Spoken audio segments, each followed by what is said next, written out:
Yo, people, good morning. Can you not hear me? We're trying to do some stuffs.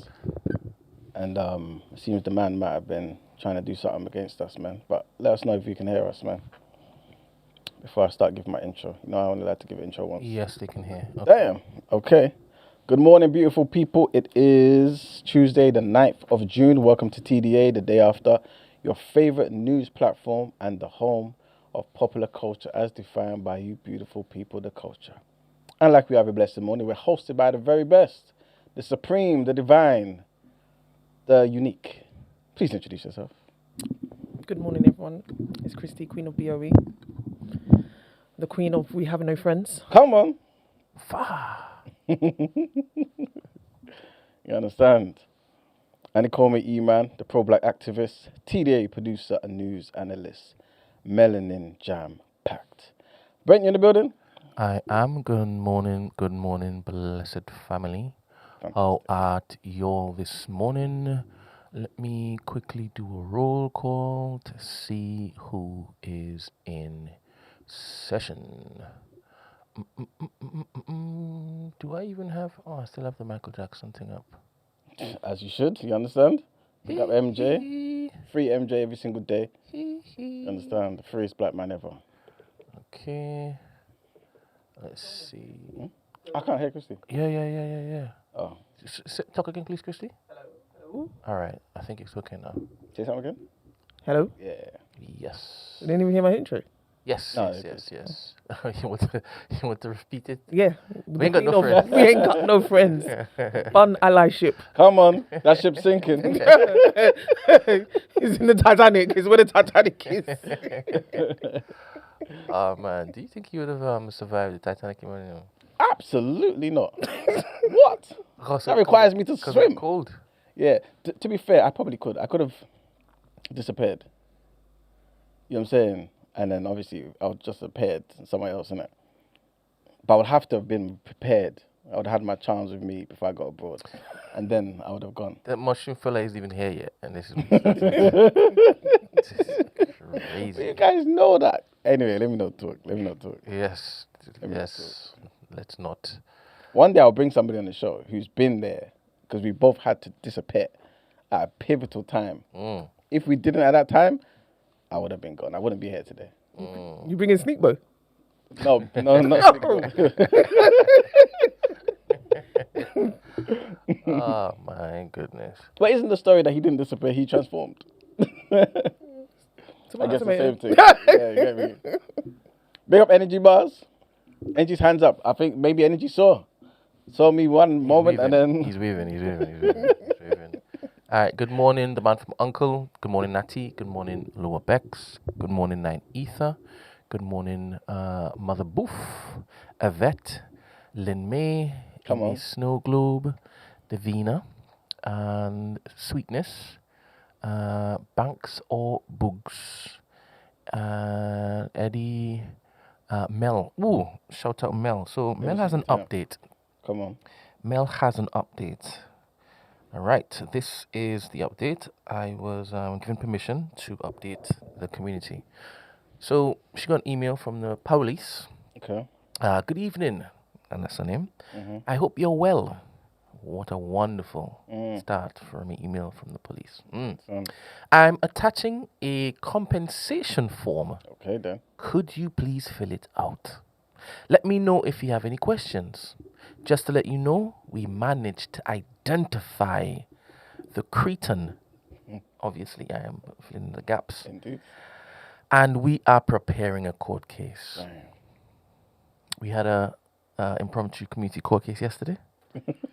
We did indeed. Yes, everybody would agree that Emmanuel won.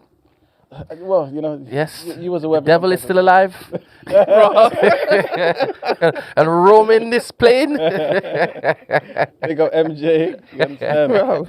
But God willing, the animal is gonna get incarcerated. That's a bit. Stop it. All right. But to me, that's a bit too No, much. I didn't say all But that. to me, that's how can he laugh and say only for breaking into Mel's place? No, it's not That that. is crazy. Can you imagine?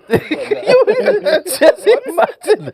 He wanted to just get a slap on the wrist. Man, what is wrong with you? I never said How that. many wanna times free has him she as well? plied you wanna with free him? cookies and cake? I'm not saying any of those things. This is crazy behavior. I'm just saying. Say what?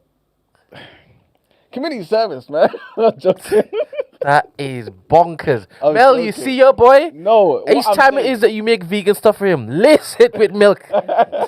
Put some stuff in it. No, I'm just saying, because that man is a black man and he's struggling right now, That is we should maybe crazy. employ him for free. So maybe he can be, I don't know. So we find no equipment here. Is it indentured? That's crazy. What? Not even indentured servitude. You just want slavery. See, I never said all that. I'm just saying he's Employ him for working free. back. He's working back what the damage he caused. So he goes to Mel's spot. No. 'cause he Bankrupt knows, him. He knows they already. Bankrupt. He needs to be made an what is it called? Example. Example. I hear it. Let all the rest from wherever she lives. No, don't harass that pink place. 100%. 100%. I don't believe you, bro. No, believe me. Imagine he fought for MG, but he can't even fight for Mel. Can you imagine? What? This dead white man. See what I'm saying? Who's the dead white man here? I don't understand. Mel is I'm on Mel's side. Every single time. Crazy. But Mel is a very compassionate person. So this is why I'm. No. I feel like no. I'm talking for on Mel right Mel's now. behalf. I'm not extending him grace. I'm sorry. Okay, I hear it. I hear it. How dare you? You understand? The same black Terrible. man breaking into a black business. Diabolical. And this is what you're promoting. You just want him to get a slap on the wrist. No, I'm not saying that. I hope you all are looking at him. I'm just you saying- Emanites. I don't think. I don't think he knew. This it is was black business. bonkers, Emmanuel. This is how you started this morning. He didn't The know. thing is, you're not even here tomorrow. Can you imagine? How you do your wickedness and flee? Oh man. Nah, man. Of the destination you're going to, this is why you're moving wayward. I don't even know. It's so crazy. He couldn't even help himself, you know. What is I Can you said imagine? incarceration? He said, oh, incarceration? Just for little theft? It's crazy. No, man. I'm just trying to heal the black community. You know what I'm saying? What's your savior, people, yeah? Take some trial and error. Man's you there understand? screaming, invest and die. But he's just slapping wrists, yeah? No, I'm saying the man should work for free at Mel's spot. You understand? No! Why should she be traumatized by this guy? No, because he knows. Hey, you need to TLC. You need to go on TLC because it's Yes. crazy. It's True. crazy. Why are you reintroducing her to the trauma? Can you imagine? Goodness. Imagine. I got problems. The offender. She should work with the offender. I don't know what's going on. This is mental. TLC, help Giving me. him all access. Don't do that. Give him all access to the police. He tried to rumble. Nah. I hope it's your senior boy, you know. You're Pan-Africanist, yeah? Come on. Anyway, we continue the morning greetings. We got SC14, shout out. We got Shorty McGriff, Energy. We got Aquia, Izzy Bambino. Who else? We got Josh. And we got Crud Crow. And that is it. Morning, people. Big up everybody. You big up Eddie Carbone. Eddie Carbone, you don't say good morning to me again. I corrected you before. You said it for 2 days, and then now it's just back to all the women's and that. It's not right, Eddie. It's not right. AASC14, an African vegan, mad. No, it's the original thing. It's not a mad thing. Because what? Adam and Eve, what did they eat? You understand? That's what I'm saying? They ate fruit. They ate fruit. You understand? They were vegans. And they were Africans. They were I've just gone back to the original They were vegans until it is that they patterned up. until they sinned. No. And then they fled. No. And they were kicked out. Your recollection is very different. Impossible. I believe that they may have sinned, but it wasn't them eating meat. What? I agree that they sinned, and then maybe Yeah. we heard an account of them eating meat. Yeah, but Yes. you're going on as though the sin was the eating of the meat. No, it wasn't. no, it wasn't. It was a sin. Opened the door. No, to more. no. You understand? And then they start eating blood. The sin opened the door to the exit of Eden. Yes, where they saw nothing but blood and animals No, there were animals in the Eden. that they didn't eat. Just imagine the type of sweet meat that was in Eden that they could And have they didn't access to. eat. They couldn't. Oh, they could. They could have done anything because Eve To be designed honest, to eat the I apple. actually think they did. It just what? wasn't. It wasn't noted down. Nah. You know how many things that happened to me and I just don't note it down? Yeah, That but doesn't mean I did do it. this is very true. But it's different with them Why is it different to them? because there was times when they were like, "Yo, okay, we're gonna start eating meat now, but we're just not gonna eat this type of meat." Yeah, the pigs and that. You understand? Sweetest meat ever. Sorry, stop. Do you say that for chicken now? No, I don't actually. I understand why you can eat chicken. Why is that? Because you've Pork tasted it is- before. Pork is a mixture of rat, cat, and Wait, dog. Tiggies, you've eaten pork before. Stuff a lot. Never. You've eaten pork in my house. Me. I have cooked sweet meat and you've consumed. So you don't trick to me. It's not tricked. In fact, we even told you, and you're like, That's a goddamn lie. That's a goddamn lie. Goddamn lie. Can you imagine? Oh my god. Decepticons. Never. Astaghfirullah, man. Never that, man. Sweet neck to Oh, never. Never. Rat, cat, and dog? Impossible. Tiggies, you've eaten every single meat in my house other than the meat. Impossible. Impossible. What? I don't even know what that means. But I'm scared to ask. I don't even know what that means. I don't even know what that means. Oh, he said you're going to be here for another 24 hours. Hey, impossible, Codco. No, hey. Oh, I man. was never a special fried Brother, rice guy, you know. Hey, special address is elite, man. Serious. I never did that. Don't even say that. It's because you didn't get no special fried rice in my house. It's most of the ribs, man. What ribs? There were ribs one time. One time. To be honest, it was the first time I even knew that you had an issue with eating pork. So what you saying? I ate the pork. And you- then afterwards I said I had issue with it. Wait. You said, what's this? I said, it's ribs. He's like, "Now, what type of meat?" Yeah. I said, what do you mean? He said, is it beef? I said, no. And what did I do? You said, don't say no more. You took enough. I took more. Impossible. Impossible. Impossible. So nice. Yeah. The thing is, if it is I said pork, then it would have been a case where he knew and he did it. So he's like, no, don't say anymore. He said, "Don't say If you don't say it out loud. Never. I swear I had bacon at the same time in it. So, yeah, man. Pork is sweet if done well. Pork is sweet, man. Jerk pork, woo. All off the bone ribs. Hey. Whew. Yeah, man. But why can't you just do it with beef ribs though? Or lamb It ribs? can be done with beef Can. ribs and lamb ribs, but it's just Why not it's leave not the the pork? It's not the same, man. It's not the same. It's not the same, man. Back on, whew. What? Back on. The hell's that? Bacon. Oh my god. You can't have a full English fry up. No, with you the back can. on. I do all the time. One thing the whiteys did. Yeah. Good bacon sarnie. Yeah. Mate, Diabolical. we'll give them that way. What it'll give you is bloody worms. That's what it'll give you.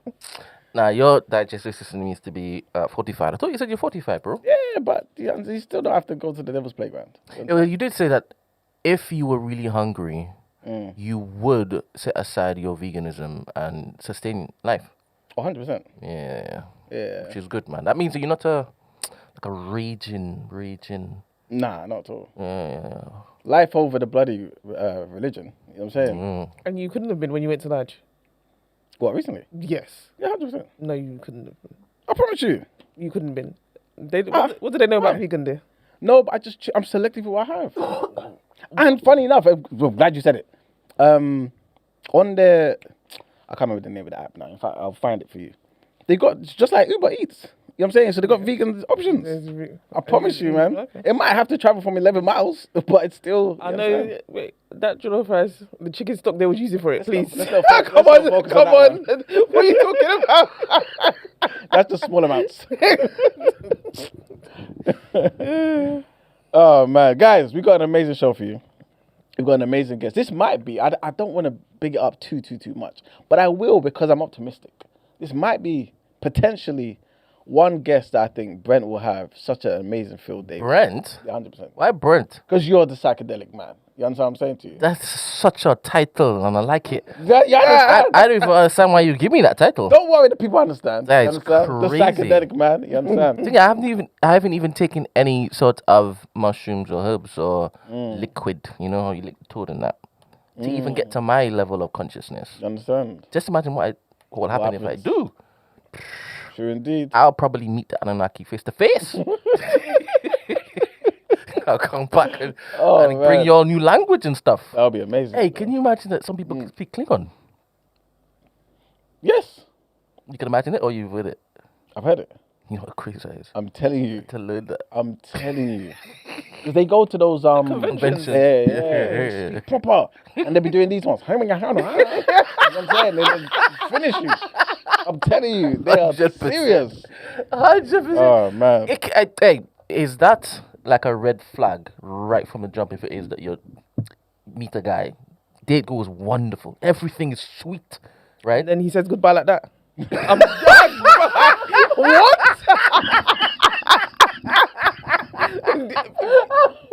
You will never hear from me again. You will never hear from me again. What? Why can't he have hobbies? Oh, man. Why can't he have hobbies? Why can't he? He's bilingual. You know what I'm saying? Yeah. Be bilingual in Yoruba. Oh, my Don't God. be not Klingon. Please. Don't speak Klingon. Can you imagine languages that are not of this world? That's a different type of skill, you know? She's says, fine beam with me up, speaking in Scotty. tongues, you know. Yeah. If I was speaking in tongues, but Klingon, You know what I'm saying? yeah, it's crazy. Pick up the Klingons. Enochian is the language of angels, right? Enochian? Enochian? Oh, Is that what it's called? I don't know. I don't know. I've heard of it somewhere. I have heard of that actually, funny enough. Yeah. Enochians. Enochian. Hold up. I don't know, man. All right, so what is happening to? You've already said what's happening today, guest wise, right? Yes. What's happening at the end of the episode today? Because we're going to see it a couple of times, though. We have Yeah, to- we're going to sign out, man. You know what I'm saying? Guys, we got a lot of stuff to do behind the scenes. You understand? a lot. And so we're not going to be here for a week, guys. Yes, We're not yes, gonna be yes. here. Starting from when? Starting from tomorrow, man. And then basically ending not when? tomorrow. The following Wednesday. Okay, so we'll be back the following Wednesday, It or might be. Let's just say it might be a Thursday. We might need a bit of Okay. time to make sure the circuits are all. You understand? okay. Firing from all cylinders. Yeah. You understand? So next Thursday, guys, we'll be back. You understand? And yeah, we just got to fortify ourselves again. You know what I'm saying? And yeah, we'll be back. Yes, a whole week. Blackcurrant. Yes. I like that you're calling him by a proper name now. Yes. So Enochian is an occult constructed language claimed to have been received from angels in the 16th century England Okay. by the polymath Dr. John Dee and his colleague, Okay. the mystic Edward Kelly. John D was a serious guy, man. John B. John D. John B also. Yeah, John What was that song again? John B. They don't know about this something. Why'd you go with that one? What? Some people say. That's the same song. Why'd you go with that one though? Same song. No, that No, that that's was, not his. That, the key. What you was doing was mad. Me? Yes. Yeah. No, I was doing Don't I was doing it in about these Nokia. But what's It's the what's- same song. But that's the song. That's not his most famous. That is his most They don't know. famous. 100%. Yes. What's the next one? Lately. Go on. No, I'm not. Was that a single? Yeah, it was a single. You know, he had songs with Nas, he had songs with Yeah. Tupac. If you just start me off, I can continue. Don't Obviously. stop. Oh, that song was good. That's when he came back. Don't stop. Yeah. Yeah. How's the lately croon go though? I don't know, you know. Wait, is Lately a remake? No, it's not. I can't get the melody right now. To be honest with you. Yes. DCF. Are You Still Down? That's the tune with Tupac. Are you still down? How's that go? Well, I don't think it was a single. It was I can't remember too. John B was up there, man. Yeah. He was a good guy, John man. B was up there, Pick man. him up, man. Pretty sure he's still out there doing stuffs. Maybe.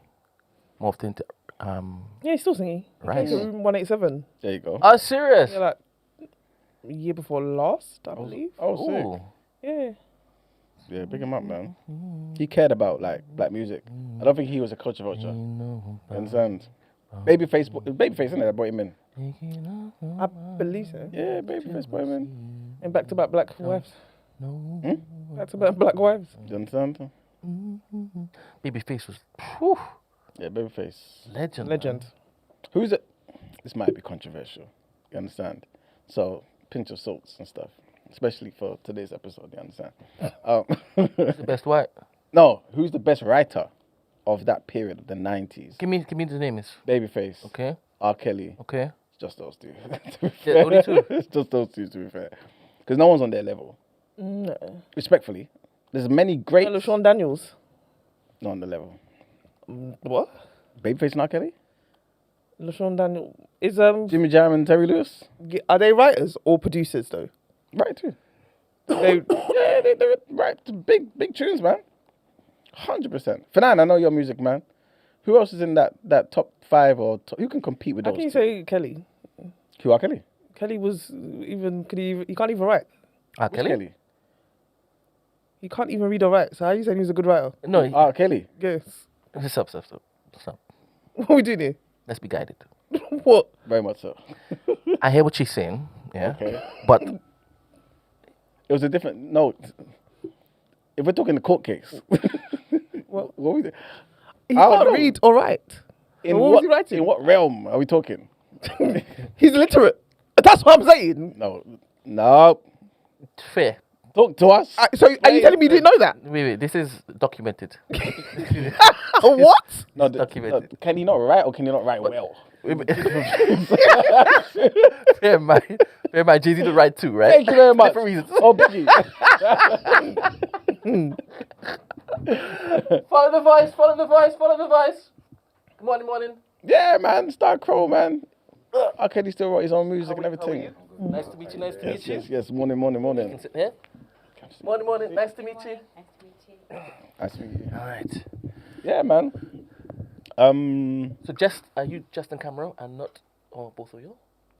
Yes, just you. Just you. Okay, cool. Yeah, you can have a seat. That one there. You can Yes. sit there. You want Yeah, we're live already. Yeah. Yeah. All right. So obviously, Jay-Z didn't write for different reasons. Yes. Yeah, but it's documented that R. Kelly, he wasn't writing stuff. Okay, yeah, but You're saying he wasn't writing well. yeah, because when you say he's not writing stuff, what do you mean though? Illiterate. That's not Illiterate. So how was the music getting made? I think they were translating Yeah, they whatever were- yes. scribbles. Yes. And he's like, no, this is what I meant. And then he would tell them. And Yeah, then he they would will. tell them. You have a scribe. Yes. Okay, so It he was still, part of the documentary. Like so there he was. still wrote then. So he just did it differently. Just took an extra step. It was in Klingon. There you go, big him up. Oh man. So alright, so I would go for Babyface. serious about Yeah, R. Kelly? I'll go for Babyface. Yeah, Only Babyface. because I can't give him credit for nothing, to be honest. Mm. Yeah. Babyface is attached to too many hits, you know. 100%. But I hear you. Wasn't Michael Jackson also writing that during the time? Yeah, but Not as well documented. if I'm being honest, I don't think it was prolific as those guys. All right, fair. Who? MJ. Not as prolific. Yeah, his as pen those game was guys. crazy too. Yeah, I think I personally think R. Kelly. Kelly. You know, yeah, I think so. Man. Mm. No. I don't know. I jumped in. R. Kelly, got MJ, that's what I'm hearing. No. Just in terms of like writing, he was the best writer of like the 90s. No, I'm There was sorry. too many hits, man. No.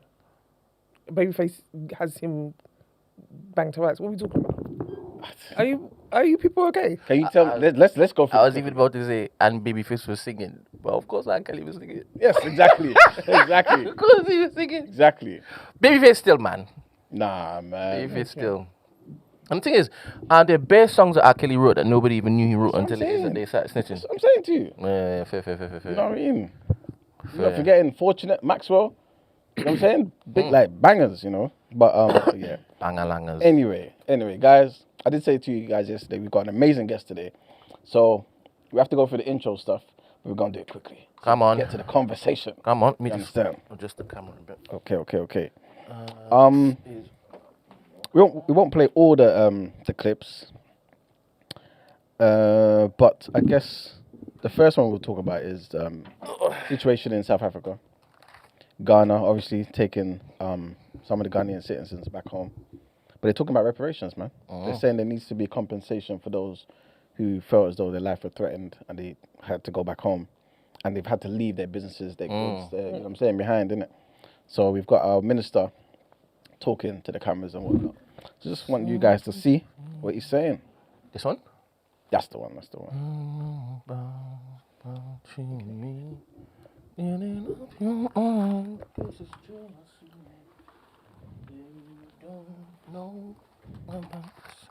All right. Look at that. No sound. I think that's the same thing that was happening before.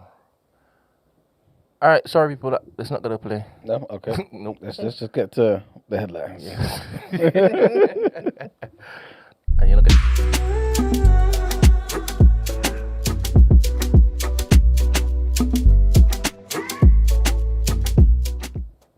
there we go. Let me see if I can fix it in the meantime. All right, people. So our first headline, a bit of a trigger warning on this one. The Prime Minister has confirmed that he wants to see a ban on young people sending and receiving sexually explicit images at a device level. Speaking from London Tech Week, Sir Keir Starmer says, "Today, I'm calling on tech companies operating in this country to introduce device controls that prevent children from sending and receiving sexually explicit images, because this is not an impossible challenge. These are some of the most innovative companies in the world, and I believe they can solve it. But if they choose not to, then we will act and we will change the law." Next headline, the government should hold a public inquiry into the failure surrounding the death of Henry Novak. This is what a Sikh lobby group has said. 18-year-old student was killed in Southampton by Vikram Digwa, who was 23, in December of 2025, using a knife that he said he carried as part of his Sikh religion. So, are we hearing conflicting stories here? Did he use that knife or was it a different knife? How many knives do they have? He, as in Sikh people? Yeah. I don't know, you know. As in He used that specialized. knife. Huh? I thought he used that knife. That's what I said, but I was corrected online. The flicky. Live, innit? People said to me, "Oh no, he didn't use that particular, you know what I mean, the knife. That's part of his religion." I don't know. I thought they showed a picture of it and it was bloody. I don't know. We do live in a time of AI, so who knows, innit? You know what I'm saying? But a gentleman by the name of Mr. Singh, who's the Sikh Federation's chief executive of political engagement, has written to the Home Secretary Shabana Mahmood, and the Justice Secretary David Lammy, and the Attorney General Richard Herma. And Singh basically said that misinformation about the murder weapon has been highly damaging to Sikhs. So Finan says he used it as an excuse. Okay. So he was only using it to kind of defend his position, but obviously it didn't make no difference. Okay, next headline, not even a bit, a trigger warning on this one as well. And this is about the West Ham co-owner. Did you guys hear about this? I think it was on the weekend. Yeah. He stepped down before, obviously, we heard about the allegations, and he was given a heads up. But long story short, multiple women have accused the billionaire businessman and West Ham co-owner David Sullivan of abusing his power and preying on them for sex, in some cases when they were teenagers. The allegations from 7 women have been uncovered in a joint investigation by BBC Panorama and The Times and span decades, starting in the 1980s. Wow. Yep, they accused Sullivan of sexually exploitative and predatory behaviour, including pressuring them for sex during business meetings, where he offered to boost their careers if they slept with him or gave him oral sex. During business meetings? Yes, indeed. That's what he was doing. Apparently, anyway, allegedly. One of them, Florence, which is not her real name, said that she felt forced to have sex with him, even though she did not want to. Sullivan, who's 77 now, said that he categorically denies the claims, which spanned the periods when he made a fortune from pornography, newspapers, and football. Business meetings. Okay, I forgot he was that before he became the West Ham chairman. So that was his lane anyway. Yeah. Next headline, and African migrants in South Africa say that they are living in fear after a series of marches calling for illegal immigrants to leave reignited long-held xenophobic sentiment in the country. March and March, which is a campaign group at the forefront of recent protests, has given people living illegally in the country until 30th of June to leave, without specifying what will happen to those who don't. Right? Mozambique said that 5 of its citizens were killed in xenophobic attacks at the end of May. Imagine. South African police said that 2 Mozambicans and 1 South African had died during an outbreak of violence in Mossel Bay on the south coast. Next headline, and fears of a return to a full-scale regional war in the Middle East eased on Monday as Israel and Iran said that they had halted attacks on each other after an appeal from Donald Trump to immediately stop shooting. Benjamin Netanyahu, who's Israel's prime minister, acknowledged the halt in fighting with Iran in a televised speech, but vowed to respond with force to future attacks. He then went on to say, at present, the fire on this front has been halted because after the terrorist regime in Tehran was struck, it stopped attacking us. If that terrorist regime makes the mistake of attacking us again, we will respond with force.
Okay, so if I am correct, then this should work. Can you guys hear us? And Yep. we are. All right, Cool, we back. we back, people. Apologies. All right, continue. Yeah. All right. So, let me do the last set headlines quickly. A public inquiry into Nottingham attacks revealed a catastrophic collapse of responsibility and an undoubted miscarriage of justice. This is what the mother of one of the victims in the Nottingham attacks basically said. Valdo Calocane had been diagnosed with paranoid schizophrenia back in 2020 and then stabbed to death Barnaby Webber, Grace O'Malley Kuma, and Ian Coates, and tried to kill 3 others in Nottingham on the 13th of June 2023. The lead up to the attacks and the aftermath was scrutinised during a 14-week public inquiry, which concluded Friday. Speaking at a joint press conference held by the bereaved families in London on Monday, Barnaby's mother, Emma Webber, said, "It's been a brutal, bruising, and harrowing beyond measure, but it was so very necessary." Next headline, there's a new drug that I can't pronounce, but apparently could help people on obesity jabs avoid unwanted muscle decline that's been linked to flat bums or Ozempic butt. What? Yeah, right. This is according to research in the Nature Medicine Journal. Yes, that's what it's saying, man. Around a third of the weight loss from the GLP-1 obesity jabs like Wegovy and Mounjaro can come from muscle rather than fat. This is what the US research suggests. But in a trial with 102 adults, mostly women, those who took this particular drug with the obesity medication maintained more muscle while still losing fat. So basically, it's just going to boost their cells, essentially. Oh, so If you they go won't have into that funny looking neck Yeah. when you're on Ozempic. And our last headline, man. Sad news, man. Remember the artist Talara Riley? Yeah, man. Whose real name is Mark Orabi. He died after he was found with stab wounds in Silvertown on Friday, man. The musician worked with Dua Lipa, Britney Spears, Ellie Goulding, numerous other artists. He has almost 77,000 listeners on Spotify. He toured with Usher and other artists as well.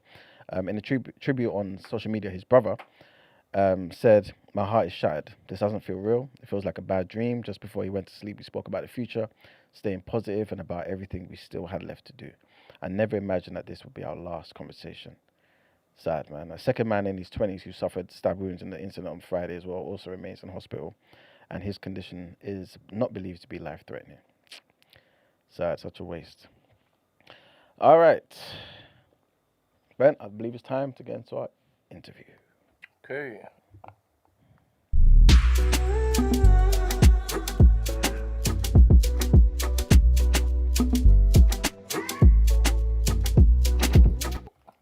All right, people. So, again, we have an esteemed, amazing guest on the show. Come on. You know what I'm saying? This platform has amazing guests all the time. Today is no different. You know what I'm saying? Yesterday, 9 was able to guess who we had on the show today. You know what I'm saying? We were like, yeah, amazing person who does this, does this. And I'm going to get into the this and the that in a minute, right? But he knew. You know what I'm saying? It could only be one person. It could only be one person. You understand? So, today, we're talking to one of the UK's leading ethnobotanists. Come on. Researchers, Come on. educators, exploring the relationship between plants, people, culture, consciousness. We're going to get into this. You know what I'm saying?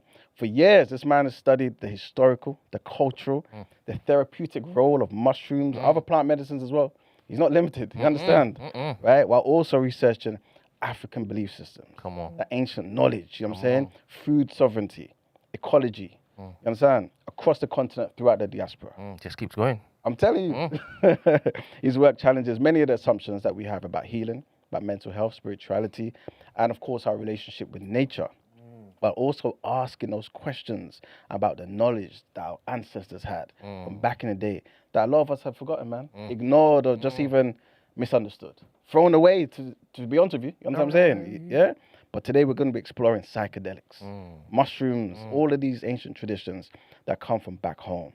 You understand? Come on. And what modern science may be rediscovering. Stuff that we knew already. You understand? But again, we're going to get into that. You understand? Please welcome everybody in the room, those in the chat, and everybody's going to watch this tomorrow and in the future. The good brother, Mr. Darren the Baron. Who are ya? Who are ya? Who are ya? Who are ya? Come on. Good morning. How are you, man? Good, I'm good, brother. Good morning to you too, man. Thank you for joining us, man. It's an absolute pleasure. You know what I'm saying? It's an honor to have you here. And yeah, we're just going to get straight into it, man. Come on. No, I appreciate the invitation, man, to come check in and share with your community, man. Come on. Thank you. Oh, in fact, I have to big up Heather. Yes. Heather facilitated this, you know what I'm saying? Yeah. I think Heather saw you at another function. Yeah. I was like, yeah, we need to invite him on the show, you know what I'm saying? So big up Heather for making it happen. Let's dive in. Because everyone's got certain ideas about psychedelics and stuff, yeah? And I know my idea of psychedelics has definitely come from a place of ignorance. So I'm here to learn. I want to learn, you know what I'm saying? But what are psychedelics?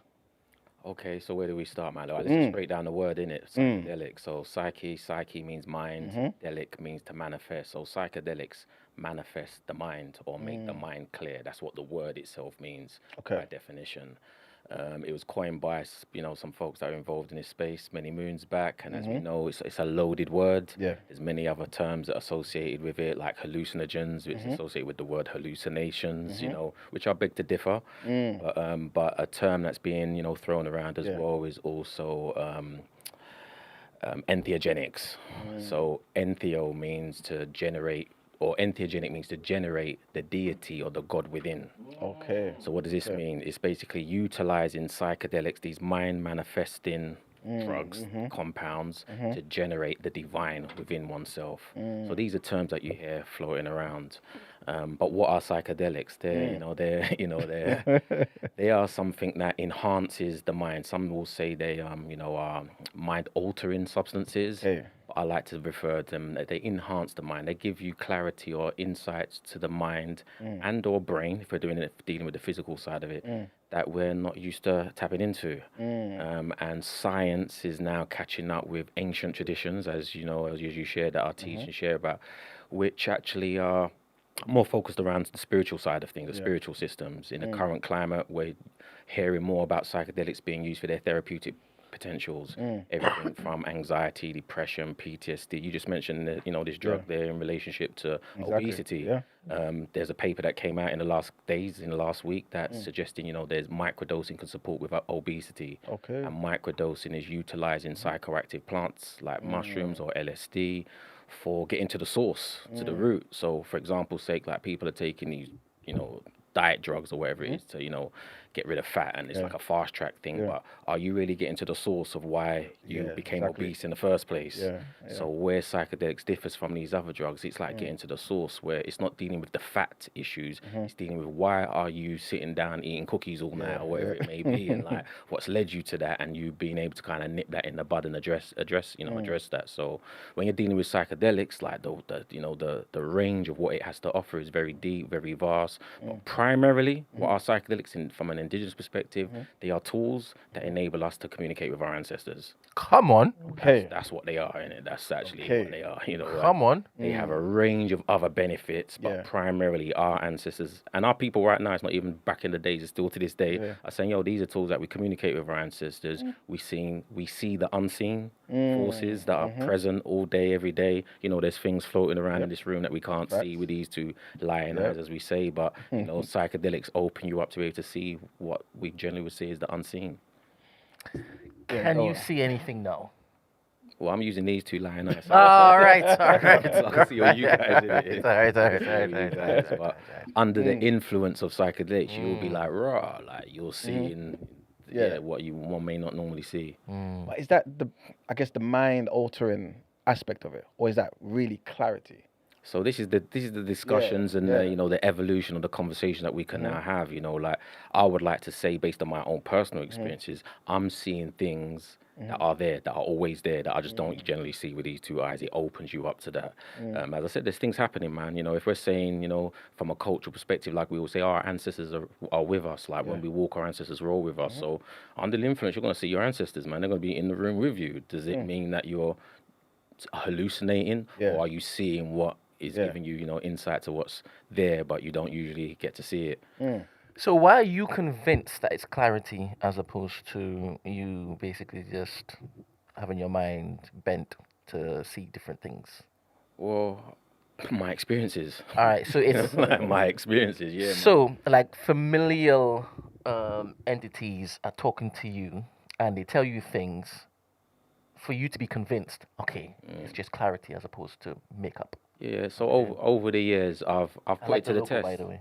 Yeah, big up, man. It's my logo still, man. Love it. I've put it to the test. I've been challenged in my experiences. I'm coming from a place and space like everybody else, man. I was ignorant. I wasn't too sure in it. I'm from East London. I'm hearing about psychedelics. It's like, this is what the white boys that I went to school went into. Like, this is not what it is. And over the years of me having my own personal experiences, I've put them to the test. It's like, if you're showing me in my experiences that this is what it is, like, don't have me out here like a fool in it. Come on. Like, show me, like, give me clarity, give me insight, and I can give my own personal testimonies and case studies, as well as our community that are doing this, and we can say, like, amongst us as collectives, we've put things to the test. Like, under the influence of these substances, we can all be in the same room and see the same things, experience the same things, and come out of it and say, what did you see, what did you experience? I can say, I saw this and I experienced that. So it's not just me on one, it's like we all part of this collective consciousness that we can all access. So I'm on your side. I actually believe that, like, these mushrooms will give you access to the spiritual realm, right? I'm coming from a kind of religious point of view, right? Can you give an example as to how you tested and got the answer you were looking for, please? Boy, so just like I've got from my entities that I've engaged with Come that have on. showed me certain things. Show me. Like what can I say? Like they've shown me the future. You know what I'm saying? And I pull it alongside my dreams. Okay. So because before psychedelics, I feel like my dreams gave me insight into things, and you're gonna have an experience, or have a dream, or have an experience, and you might make your notes, man. You write things down, like, and you can roll with it, or in some cases I just put it to the side. I just put it to the side and see what and where and how that comes through in my life later on down the line. And everything from like what I'm doing now. I'm sitting in a room with you guys talking about mushrooms and psychedelics. And I remember the day when I hadn't even touched or experienced these things. And in my experiences, they told me what I'm about to be doing. Wow. That you're gonna be, we're setting you up to do this. Like you got a mouthpiece in it. Like stop using it to want to be a rapper. Stop just using it to draw gal. Like whatever it is, you're gonna use this to empower your people. And like it showed me, and I was like, whoa, like this is not. I didn't see that as my path. I always told people from a youth, man, I wanted to be a footballer, Michael Jackson, you know what I'm saying, a rapper. Like, I didn't think this is what I was going to be doing, but the way it shared it with me and revealed it to me over a series of experiences, I had nothing, I didn't have a choice but to surrender to what it was revealing and just start walking that walk. And the path, and it just showed me, like, you're going to be here, there, and everywhere doing this thing. And it was clear. Yeah, man, and I'm doing it. I'm doing it. Did this happen like over like long periods of time, like where you got that detail?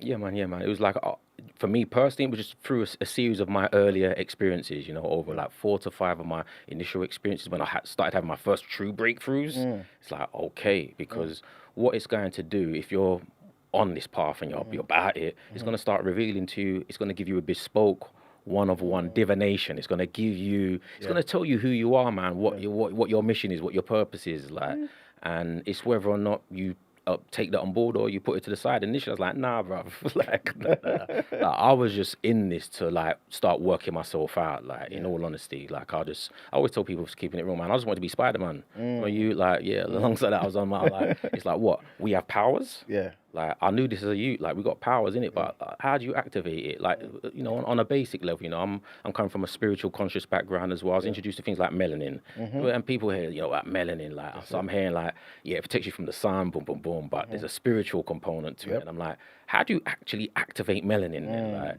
how do you put it to use if it's got these spiritual elements to it? How do you implement it? Implement it and what can I say? Mushrooms have come into my life and given me clarity into how to activate and put that, because mushrooms ultimately, psilocybin, which is the compound in mushrooms, is melanin. You know what I'm saying? And like they refer to it as fungal melanin. Yeah. So when you Google, anybody who's listening, just do a research on fungal melanin. If you know what fungal is, that's mushrooms. And when you eat mushrooms, you're pretty much eating melanin. Wow. So these are things that over the years, when you start doing your research and then implementing it and then having your experiences, you can't be in denial of what it presents to you, man. The science backs it. And I'm not waiting for science, in all honesty. My ancestors have been talking about this for thousands of years. I'm having my own personal experiences, and now science is catching up and saying the same thing. Yeah. Can I just Shout out Leon Marshall. Eating melanin. Nom nom nom. Go on. Yeah, no, I'll just to go back just a tad, because you said you surrendered to it. What is exactly that you surrendered to? Okay, so me personally, it was just surrendering to the reality that it was presenting to me. Like, yo, these are the moves that you need to make. And like me just being in my comfort zone, innit? Like just where I was at that time. It's like I like being behind the scenes. I was an event organizer. I still am an event organizer. So I was always happy opening up the venue, putting out the chairs, being behind the scene and having people present and talk and share and teach.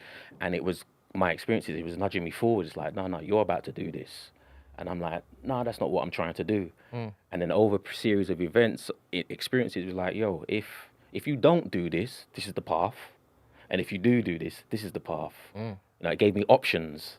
And then I was like, well, this is the option, innit? This is what I would like to manifest in my life. And I had to then go through that initiation. That's what I refer to it as initiation. But on the flip side, to also answer the question, within a psychedelic experience, you can have challenges like within the experience where you would need to surrender to what's being revealed. Otherwise, it's what some people might call a bad trip or a bad experience. Okay. And 9 times out of 10, most people say, look, I just need to surrender. So I don't like to give people testimonies of experiences because everyone's experience is going to be different. But it could just be for like one of them that I could share. For me personally, like, yo, you got to go through this door. And as I approach this door, it feels so intense. It feels so powerful. I'm like, whoa, I'm not feeling that. Like my mind is like, raw. This is like, it's deep. It's heavy. What's beyond this? Beyond this door, and it keeps bringing me to the door, and I keep resisting. I keep stepping back. Keep going forward. I keep stepping back, and it's like eventually, it's like I've got to go through the door, innit? I've got to surrender. I've got to let go. I've got to feel comfortable and confident that I'm gonna get through this door, and then I'm gonna come back in the room, innit? I'm gonna be back on, in my sofa, in my bed, whatever it may be. And it's through those experiences that you start making progress. It's going through those challenges that enables one to then come back and say, okay, what did I learn from that? What did I get from that? And some people might refer to it as a bad trip, but we will usually say it's like a challenging experience that life presents. Like life presents challenging experiences, so you have them same challenging experiences on a psychedelic journey too. Are you a guide? Can you guide people? No, never that, man. Like I'll come from. So even before we get into it, let me give a big shout out to my OG teacher, Kalindi, Come on, Kalindi. who's no longer here in the physical realm, but I've always given him shout outs, and I still want people to know, go check him out. His name is spelled Kilindi, Kalindi. His last name is Ayyi, Kalindi. So we come from a school of thought where there ain't no guys, man. Nobody can guide you into the unknown. It's he used to say it's the journey of the alone into the alone. You know what I'm saying? And you're gonna walk this walk. So what we have sitters. Like someone, like for example, say if you're doing this for the first time, you're brand new. We're not going to tell people just dive in and start doing it. Start doing this thing. What you need to do is have a sitter. Someone's going to be in the same place and space as you, not necessarily the same room. You're going to be in your bedroom, let's say, and they're going to be in the front room, and they're just there to help support, facilitate the experience. But this journey that you're about to go on, you're going to be guided, if that's the word you want to use, by your ancestors. That's who's going to guide you. That's who we say, and that it removes the idea or the illusion of this authoritative figure, because you've got a lot of people now running around saying that they're guides and they buy a few feathers and a few garbs and running around and just running game on people. And we're like, no, we're going to empower you. And you're going to realize that you need to lead yourself. You're the leader. So Kalindi, he was a warrior, man, and he raised us as warriors in this space. So I say that to say that, I'm not a guide. I don't guide anybody. I help and support and facilitate people in becoming their own guides. That's what I do. Can you still, or do you still talk to Kalindi when it is that you take the mushrooms? Yeah. Come on. And not just Kalindi, others, Wiley was physically here when he was Wiley? breathing, we're in these spaces. And then I thought you said Wiley. It's like, why is he in it? Right, cool. Oh, he's in it. Everybody's in it, man. Everybody's there, Everybody, as I say, man, everybody's got a filing cabinet there, what I'm saying? Right. When you're ready to dive in and open up your cabinet and start seeing your files that are for you, that's what the journey's about. But you get access to the ancestors, man. So on that How is it always- question, sorry, before you ask that question, please don't forget, as you mentioned the death thing, that you can still talk to the dead, does this change your understanding or perspective on death? Yeah. Okay. Like I'll say, or what can I say? Psychedelics, ultimately. So the mystery systems. If you tap into, we're talking about the ancient traditions and in the here and now, these spiritual systems were actually utilizing psychedelics. So what? You could dance with death. Why is that? Ultimately, it's like the life journey that we're all going to experience. And I always say it's like if anybody drives in here and you had a driving test, you don't wait to the day of your driving test to practice in it. So what were psychedelics utilized for? To help you practice dying. You could practice dying. And once you start practicing dying and you have these death-like experiences, what it now enables you to ultimately do is live a more prosperous life. Because I always use, there's film metaphors that I always use. There's a movie called Big Fish. Ewan McGregor, I'm not sure if you've seen it. It's where it's like he's a youth, and at the beginning of the film, they're like, go see this witch, and they got to look in her eye, and when she lifts off her patch and you look in her eye, she shares with you how you died. So he runs up there with his bridges and that.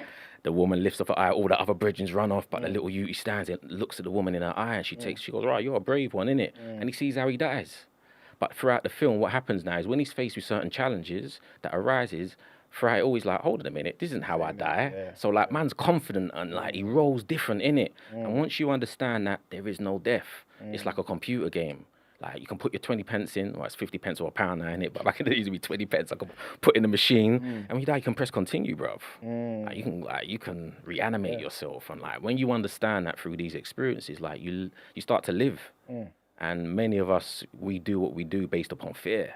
You know what I'm saying? These executive decisions that we make, you know, whether that's just what we might consider smart decisions, or even like youths out there that stabbing and shooting, you know, and it's all based on fear. They got us like running around. So psychedelics enable you to remove that fear, the ultimate fear of death. So you start living. And that's what all these mystery systems from ancient Egypt, all the way for, you know, the European, the Greek mystery systems are all about dancing with death. Christy? Was it?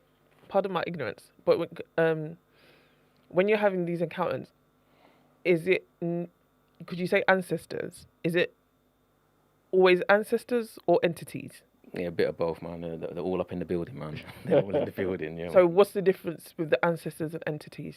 Okay, so ultimately your ancestors, if you're just doing, you know, are your bloodline. It's going to be your family members who have been here and had the human experience. And like you may know them because they live with you, or they might be, you know, your great grandmother who your mother has told you about. Like those are your ancestors, and they're in these ancestral realms. So what can we say? You know, in my father's house, there's many mansions. Yeah, so there's places where your ancestors hang out. There's places where there's entities. What entities? Entities that are, you know, part of nature. You know, the elements of nature, forces of nature. What the ancient Egyptians called the Neter or the Neteru. And then you've got entities that we've created. Like, I'll give an example. You know, we're going there today, innit? So, like, I was a youth, innit? And we all were children. And I was in my room playing with my, you know, when you play your toys, when you're playing your action figures, whatever, you're using your imagination, your imagination. That's where your power is. Come on. Yeah. And those friends or those entities that you were playing with, don't think that they're not real, innit? Like, don't think that your mind didn't create those things. And, you Definitely know, real. It's funny, I was watching a documentary yesterday, old school documentary called What the Bleep Do We Know? And it goes into like quantum physics and quantum mechanics. It's just basically showing you the power of your mind, innit? So if you had an imaginary friend, let's say, you know what I'm saying, whatever it may be, that friend of yours is real. Yeah. As real as your brethren who you go play football with on, you know, so those entities actually exist in these places and spaces where you can go hang out with them. So I say that and I share that just to say that I have had experiences where I was, I was reconnected with my old friends that I had as a youth that I forgot about. It's like, like I remember as a 5, 6, 7-year-old in my imagination realm that, because as I said, all you're doing is manifesting your mind. Those things came from my mind, you know, and they're real and they really exist, you know. Can you give a bit more detail? We like specificity here because we all are believers, minus this one. So this imaginary friend, like what did he or she consist of, or they consist of? What did it look like? They look like me, innit? They look like us, you know, like humans, yeah. Like they were, yeah. You know, like it's hard to, you know, to make it all tangible, you know what I'm saying? But in a sense, you know, like as a youth, when I used to run, innit? You know, like you run, you might be like, oh, your marks, get set, go, and and you might be playing with yourself, innit? You know, like you're just like, who was you running against? Like, who were those? Like, they're there, man. That's all I can say is like those imaginary friends, those thoughts, those ideas. They're there because it was information and data that curated those friends, those entities, and that's just to say that they also exist in those realms. So you got your ancestors, you got elements, you got imaginary friends that are there. They're all there, man. Everything is everything. So it's all there. This is why I always say that one of the most criminal things with religion is that a certain group of people have a God that don't look like themselves. Because your mind has been so warped that your God looks like another people's. You know what I'm saying? Because like you're saying, why wouldn't it look like you? You know what I'm saying? But yeah, anyway. So I have a couple friends who have done mushrooms and they've seen entities, but like they've come back with them in the physical plane and they've existed in that space when they're not on mushrooms anymore. Has that also happened to you?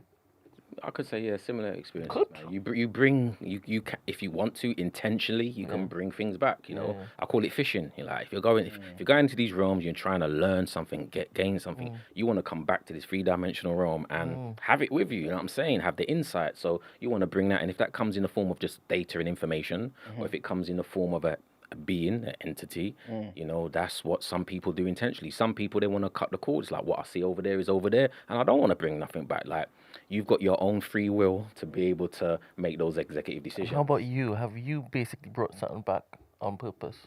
Yeah, well, yeah. That's what I'm fishing for. Are they here now? I just want to know if I'm here now, innit? So if I'm here, I'm my, you know what I'm saying? I'm my own universe, innit? So if I'm here, yeah, they're here, innit? Yeah, they're here. All right, welcome. You say you have free will. But yours are too. Yours, everyone's. No, 100% mine are here. Yeah, 100%, 100%. You say you have free will, but how can you not bring something that you don't want brought in? There's that too. Hanging around us. Because obviously I'm Christian, and so I find it hard that I'm meant to be messing in the spiritual realm. Like, I don't know if that's where I'm meant to be. I hear you. Basically. I hear you. Like, I don't know if that's or if I'm there. Whatever I don't know how can I put it. What I'm being shown is really for me. If that makes sense. No, I get that. Because I don't know if maybe I'm because of my background. It doesn't seem like you ascribe a good and evil just there. Is that what it is? Like, it's as simple as this. I'll keep it simple. It's like Earth. No, don't keep it simple, please. Give us everything. No, it's like Earth, innit? We're on Brick Lane, innit? I walk down Brick Lane. Like, everybody's not my people, innit? When I'm walking down, like, everybody is my people, innit? And you're gonna rub shoulders with people that you vibe with, that you don't vibe with, and you could say, "Yo, can we link next week?" Or you could be like, "Do you know what? I'm not trying to have these people in my life, innit?" And you might have people that you don't want to have in your life, but they holler you, and they're onto you like, "Yo, you're like, boy, these are not my people, innit?" It's like, that's how it is. You know, it's like that over there too. You know, like, some want to roll with you and you want to roll with them. Some want to roll, you don't want to roll with them. Like, what do? You cut your calls, you keep it moving. You're like, it's like down here, as above, so below, as within, so without. You know what I mean? So, yeah, I always tell people, so like, you got to get in where you fit in. You know what I'm saying? It's like, if this isn't for you, it's not for you, innit? Like, don't force it. But as and when and if you understand that this is our birthright, and there would have been a rites of passage that would have introduced and prepared you for these experiences that, as you mentioned, our religion has that's what's cut us off from our birthright of understanding these things, and we think that they're taboo and they're bad or negative. So to go back to, is there bad and negative, for lack of a better word? Yeah, it exists, but what makes it bad or negative is not the space, it's not the thing, it's the individuals. I always use, again, the metaphor like a hammer, in it. Hammer, I can build a yard in it. I can use it to build a house, or I can hit you over the head with it. It doesn't make the hammer bad. What's your intentions behind this? And that's what I feel these spaces present. Do you feel like it's for everyone though? Because like, obviously when you go back, like you're saying, to spiritual systems back home and stuff like that, like in Ifa, for example, you got like certain secret societies like the Ogboni and stuff like this, right? Who might have access to some of these things. They can say certain things or maybe ingest certain things, and they can see everything you're talking about, right? But it was still something that was kept within them. You know what I'm saying? Like, do you feel as though there needs to be that, I don't know, almost like a gatekeeping situation? Or do you feel like it's for everybody? Do you feel like people need to be tested first before they engage in this particular thing? So the way I see it and understand it, it's our birthright. We all have the ability to have the experience. Whether or not you choose for that to be your path is the next thing. And it's based upon, so let's go back. So we're born in a community where this is going on, in it. Let's just say we're born into a community where this is what we do, you know. And me as a youth, I come through and I have my experience, and they might be like, "Rah, you're just one of the youths that's on the edge there." And my brother, he could step into it, and it's like, "Rah, you're meant to be a priest, innit? Like this is your path.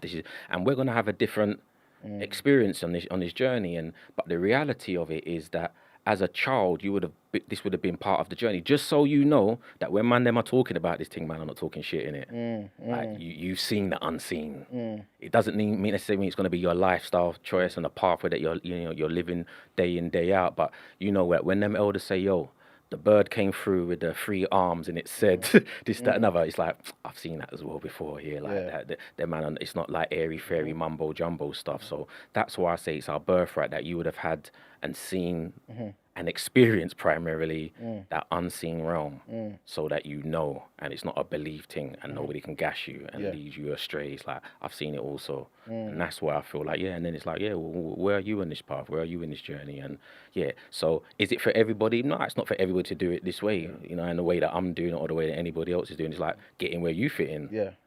But what I would like to think in the here and now, in the West, man's in London, and this is how it is. It's like, I would just like to think we could get to a point where we can have mature conversations about it. I'm not trying to force mushroom down anybody's throat, make anybody do anything. But it's like, if in the here and now you don't understand that this is something that we've been doing from ancient times, and due to religions, politics, all these isms that came way later on, like that's what's disconnected us from us truly understanding ourselves. And I think again, I'm using movies as a reference because that's kind of like a reference that most people know. But Black Panther, perfect example. You know what I'm saying? Like, for T'Challa to become the hero, you know what I'm saying? Man had to engage in that flower, the heart flower, and that enabled him to go see his father, who then gave him his ancestors, who then gave him the knowledge and information so he could become the hero. And that's what the ancient Egyptians were talking about. That's Horus in the Greek term, or Heru is where we get the word hero from. You've got to go into the underworld. You've got to go into the ancestral realms to get your powers, to get your powers up, so you can become the hero or the Heru or the Black Panther, call it what you want, so you can go and do your thing. And we've all been disconnected from that option, you know what I'm saying? And not everybody is meant to be the hero. Some people are the wingman, innit? Everyone's got to play their position. Not everybody's a striker, innit? But we need goalkeepers, we need right backs, we need midfielders. And once you step into space, it's like you're going to know what your role is, what your position is. And that's what I'm here to kind of inspire people to say, even if you're saying, I ain't even trying to do that or try to go there, like, don't knock man who is, innit? Because we need heroes out there, we need strikers, we need left backs, because that's what we've always had. And the systems and the powers that be right now have disconnected us from that. Is it always a solo journey? Let's just say you take mushrooms with a group of people and you all know the people. Do you all buck up in a motive in the spiritual realm? It all varies, man. So it's not a one size fits all. Like so it's like a lottery. It's not like if you know what you're doing. No, you can go in with intention. We're talking to a professional, right? I want all the professional information because I'm trying to basically be on this tomorrow. It's not a rush. It's not a race. So I hate. But I've been saying this for years, isn't it? So I'm ready. I'm ready. Yeah. So if myself and Emmanuel take it, did you bring any today? Definitely not. Is it illegal? It's illegal. Oh, serious? Oh, yeah. Wink. We got to have that conversation as well. Oh, really? I didn't know. It depends what we're talking about, what substances and compounds. Some are legal, some are illegal. It's a grey area, but we can have that conversation as well. But as far just to answer your question, as far as like what's going to happen, like it's not set in stone, man. There's no guarantee that you're going to take mushrooms. This is what's going to happen at the end of the night. You can go in with intentions, you can go in with a plan, with an agenda, and as long as you've experienced this process a few times, you've got a good idea of how you can navigate the experience. But once you're doing this with several individuals in a room, if you want to have a collective consciousness or approach to it, you can. But once again, like, everybody's their own universe. So I've got my own mind, I've got my ancestors, and they might be in a room having a whole different type of discussion and things going on. It could take our journey off over there because we got to deal with your thing. Tonight it's all about you, and you've got to do your healing work or whatever. So I might have come in and said, I want to see them entities that I was rolling with when I was 5 years old. But it's like, no, it's the brothers' night tonight, and we're all here to support you in doing your work. So again, it's not set in stone. There's no guarantee that this is the way it's going to happen. You might say, I just want to hook up with them girl that I saw in that realm there. They were giving me, insight into, how I'm going to become the one. And you go in there, and this is going to take you back to your childhood, and you got to address some childhood trauma. You know what I'm saying? You got to go. It's going to reveal to you that you got to go home and talk to your mum. You got to go apologize for this. So it's going to show you certain things before you can make progress. You got to address these things. And science is referring to these things as, the traumatic work and epigenetics and all of that type of stuff. And they're showing you, science is verifying that these things really work. This is like when you're saying it's not a belief thing. This is like through experience, and the case studies and the science is backing and supporting all of this. That you can go in and heal yourself, for lack of a better word. Because again, I was introduced is not from a healing standpoint. I was introduced to activate Black Panther, to activate Spider-Man. But through that work, I realized I've got some healing work to do. There's things that I've either aware of that I've pushed to the side, some stuff that I'm not aware of that is I've inherited by way of my family. Like it just starts to reveal things, and you got, if you choose to, you start doing the work. If you want to progress, you do the work, or not, you can just like, I'm gonna allow that and try to do this. But what's gonna happen is, in my experience, is it just kind of reappears again. It's like, what you don't want to deal with this. You see, but I think this is why people are scared, though, especially when you come from a like religious background, because it's like I now have to face things. Jeez. That if I never started with this journey, I wouldn't have to. I could just live my life in ignorance, or just at least just be whatever it is, whatever you want to call it. I just want to have to face these particular things. And like you're saying, if it's going to keep coming back to me and telling me, yo, you want to progress and do certain things, if you want to be this particular person, you know what I'm saying? Like, comfort is not for you right now. Yeah. You need to progress. And that's scary. Yeah. But can that just not happen normally, though? But not always, though. You know what I'm saying? Because somebody might come and give you a message and you never see that person again. But if these entities are in your mind, it could every now and again come up in your mind when you're minding your business. You know what I'm saying? Because it's now, I guess, part of you, right? To some degree. Once you've unlocked a particular thing. And just around it, it's always been part of you.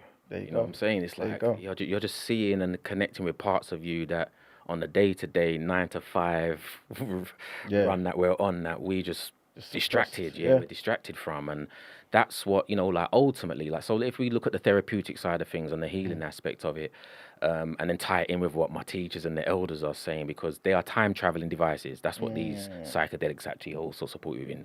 You can go back in time and sort your shit out. Now, I'll give an example. There's something leaking in the back. Well, I'll go on, but yeah. Just let you know there's water or Is that the liquid. entities? No. You can't see that, can you? Yeah, okay. I thought it was just me and you. Not serious. Yeah, I'll take off the AC. All right. So yeah, as far as a bit like, it sounds far-fetched time traveling device, but this is what science is saying, because what you have now, perfect example, in Gabon, Central Africa now, you've got what's being popularized is Iboga. Or better yet, Ibogaine, which is the compound that you find is African bush, the root bark, is called Iboga or Iboka by the indigenous people. So in the West now, they're saying, yo, this psychedelic, this compound, they refer to it as the holy wood or the sacred wood indigenously, but they're saying, yo, this plant can actually support heroin addiction, people addicted to opiate drugs. So, and like I'm telling you, you can just Google Iboga now. You go on YouTube, you're gonna see documentary testimony of wealthy folks who's, a son, daughter, whatever, who's addicted to heroin, and they can then ship them off to Peru, spend a few £1,000. They go into these retreats and coming back sorted. Unless they're returning back to the communities where Exactly where they had the issue. then you're gonna have it's gonna conflict your purpose. But what's happening now? They're going to these experiences. They're taking Iboga. So let's say, for example, say we're at Brick Lane on Friday night, and you're saying, yo, can we go out, man? Certain gal are gonna be there. Boom, boom, boom. The man, I'm like, yeah, I'm on it. Yeah, but we're gonna be doing heroin tonight. And I'm like, boy, I'm not too sure, but I do like Jenny, innit? And so I just want to show face and be part of this thing. So I'll come out you, man, that night, and I take heroin with you guys just to be cool. The next thing you know, I'm a heroin addict, innit? I'm now there, I'm stealing from my family, doing whatever it is. They've now sent me to Costa Rica on one of these retreats. And when I go there now and I have this Iboga experience, what they're doing, they're taking me back to that time where me and you hooked up on Brick Lane. And when you say, yo, can we go do this thing with Jenny and all the man there, I'm like, do you know what? No. Do you know what I'm going to do? I'm watching Match of the Day tonight, bro. Liverpool's on, innit? And we're winning the Premiership this season. So and I recondition the experience and redirect it that favors me. And then coming out of the experience hours later or days later, in some cases, depending on where you are and how they're going about doing it, you're no longer having your withdrawals. You're no longer having that feel for what you wanted to go and do heroin. And this is what science is now saying, like, like it works in it. Like, we can get into the scientific side of it, like what is it actually doing to the brain? Because they say that they call them disruptors. It disrupts the part of our brain that gets caught up in these addictions, the part of you that thinks you're you. ultimately. You know, the part of you that thinks you're you, it disrupts that and allows you to reconfigure yourself, re-engineer yourself, reinvent yourself, however you seem fit. So for me personally, as I was introduced, that's why we don't focus on the trauma aspect. Because if you focus on trauma, then you can just keep that going, because that's what whatever your mind is and you focus on, that's what you manifest. So we're more from a standpoint of like, well, why don't you manifest the hero inside of you, the hero inside of you? Why don't let that be your focus in it? And like you can reinvent yourself, re-engineer yourself, and go into what they refer to as the default mode network. That's the part of the brain that makes you think you're you, the part of you that when you're just daydreaming and just the loops, you know, when we're in those loops, whatever it may be, you're fat, you're ugly, you got a big nose, like people have been telling you that goes around your head, and it's like, I want to disrupt that. I need that to stop in it, because you're just making that part of my reality. That's what psychedelics can come in. They can just and then like, what do you want to manifest? And that's then when you come into these experiences with an intention, like, this is the part of me that I want to activate. This is the part of me that I want to manifest. Like, I ain't trying to be the idiot. I want to be the hero. So, you know, I ain't trying to be the traumatized one. Not trying to be the addict, whatever it may be, whether it's obesity, PTSD, anxiety. You can. So they started off with heroin addicts, but now they're utilizing Iboga for porn addiction, you know, game addiction, phone addiction, any kind of addiction. You can go in there and disrupt the whole thing and reset yourself appropriately if you're on it. But you got to be on it. If you're on it, then you combine that in some cases with therapeutic support. You know, the integration aspect of it, post the experience, and you can actually sort your shit out. And that's what I always tell people, who's got shit to sort out? You've got shit to sort out. That's what these things can do. And then once you sort your shit out, you can actually get into what the real journey is about. Reconnect with your ancestors. I'm saying, find out who you are, what your purpose is down here, and not wait till you're in your 30s, 40s, 50s, having a midlife crisis with your back up against the wall, waiting when it's all too late. Like that. That's what these rites of passage and initiations were when we were youths. It would have been, you'd have been into this during puberty. You wouldn't have got into manhood or womanhood without having these experiences. So you know who you are, what your journey is, why you're down here, and then you've got the community, the village that can support you in becoming. Amazing. So far. So you talked about time travel. So you can go back in time and fix stuff up. I'm guessing healing-wise, right? You can't really travel back in time. No, that's a question. Is that what you're saying? No, I'm asking. Remember, I said I want to do it tomorrow. Take me there. Yeah. So this time travel, can you go forward? Yeah, like time is time, innit? like we're going to get into quantum physics and quantum mechanics. This is the place for it. This is the place for it. Come on. Yeah, but time doesn't exist like how we've been taught. Time exists, this linear chronological thing. It's time's not that, innit? Like, so once you get into that realm, you realize that time bends, it fluctuates, it ebbs, it flows, it's rhythmic, it's circular, it cycles, like, and you can dive in and tap into it like it is possible. So that's what these things do. So yes, you can go back and recorrect things if that seems fit like an addiction challenge, and or it might show you the future. And for me, that's not too far-fetched, you know, without getting like, if people, like for me as a youth, dreams were just wild. Like the fact that we dream, like I just like, and then people say, no, but it's only a dream. I heard that as a youth growing up, I'm like, nah, bro, they're not dreams. Like I've dreamt the future. I've dreamt that I've dreamt a football match, that this was going to be the score, and that was the score. I'm saying, and I think, right, I should have betted. But it's like these things, like these happen without psychedelics, but with the psychedelics complementing that lifestyle. If this is your, like, you can. These are realities, man. These are realities, and this is what Baba Kalindi was here teaching and sharing. That you know we can move beyond the realm of this third-dimensional, static, rigid, solid thing, and if you combine it, if you're into the esoteric stuff, if you're into quantum physics, quantum mechanics, metaphysics, all of that, you see that it's all part of that realm. It's all part of that data and information that psychedelics bring clarity to. Can too much of it be a bad thing? Like I'm talking like, I guess even for the mind, but also physically, because obviously you're ingesting a substance, right? Can it be, I guess, not healthy for your for your body? Yeah, depending on what you're taking. Because we're just saying psychedelics, and there's different types of psychedelics. There are psychedelics that are deadly, that can kill you. You know, like, whereas, you know, people who know me, familiar with my work, I'm mushroom biased, isn't it? Like, so, like, that's what's interesting about psychedelics. And, you know, all right, because I've got to give research. I don't want to just give my opinion and perspective in it, because I'm biased. So if you go out and do some experience, research, though, innit? Yeah, most definitely. Yeah. But some people... There's research, it's just theory. Some people, like I always say, a lot of people like papers. For some reason, we still believe in papers, so they want to see published papers. They want to see, like... So Why are you pushing back at that? Why are you pushing back at that? No, because this is what our fella said. What's that fella? 1 + 1 = 5. Terrence Howard. Come on. Howard.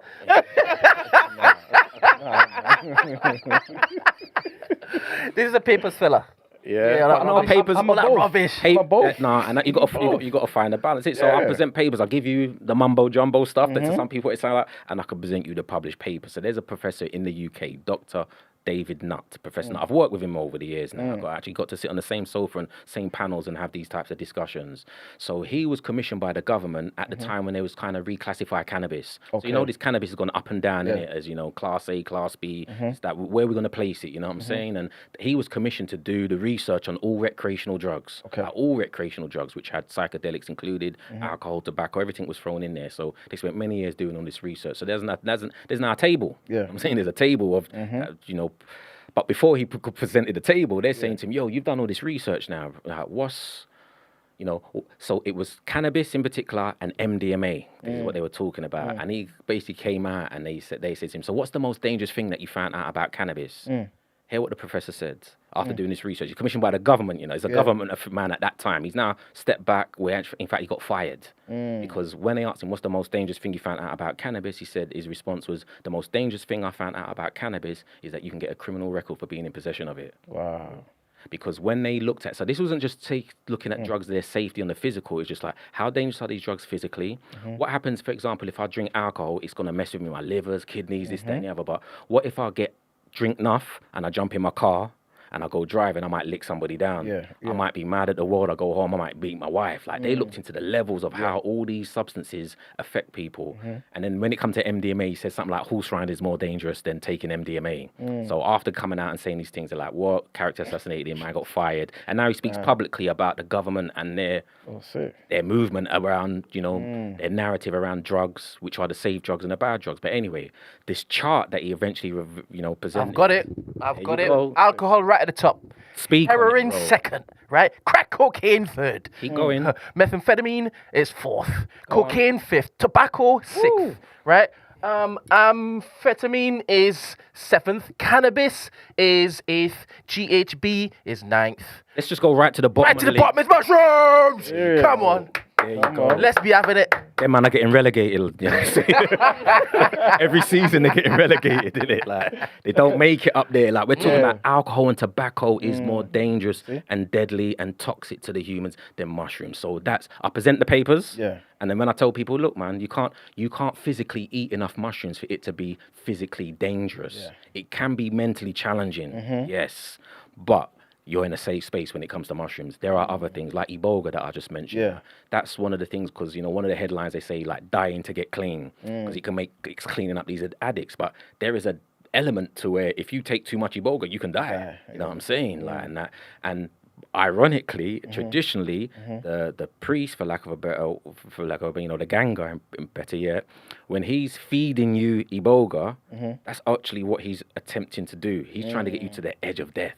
Like they feed you Iboga where they need to know what they're doing. Yeah. But if it was like looking in your eye, feeling you out, and if I was to give you one more spoon, you would die. Yeah. And they want to get you right there, like right there. And then it's like, now go dance with the ancestors. But then you're in a place where you can return. It's that Black Panther movie thing, man. It's like, and if you've not done it, I use those movies as references just so you know, like it's like that, man. You're going to dance in in those realms. But these things are safe when used in the right set and setting. That's like some of the terminology that's used in the psychedelic space. So even though some of them can be deadly and toxic, if used in the right set and setting and you're doing the right work as far as your intentions and your integration, these things are less dangerous, less hazardous than smoking tobacco and alcohol, drinking alcohol.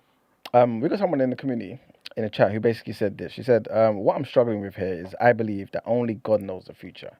So dabbling in that doesn't sit well with me. What would you say to somebody who says this? I would say it's very likely that they're referencing coming from a religious perspective. Yeah.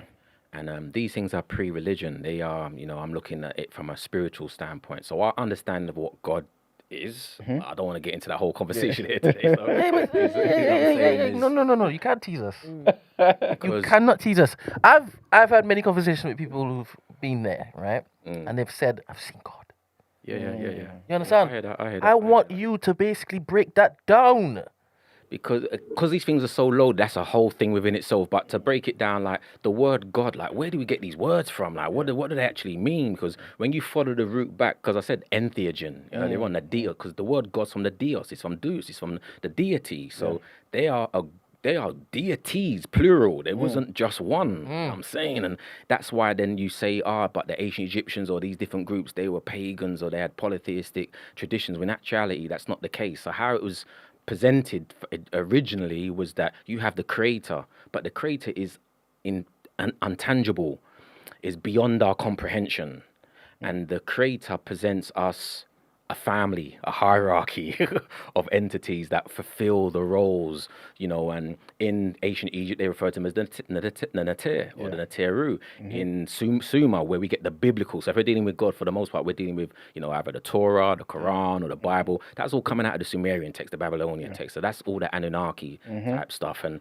then you realize, there's a group of them in it. And the God that we're talking about, definitely in his teachings, wasn't unfathomable. He didn't know everything. And that's not what the original text says.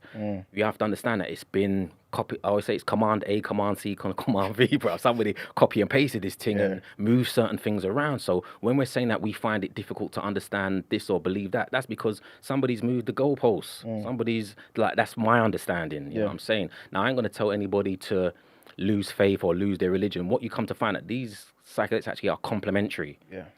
Psychedelics birth religion.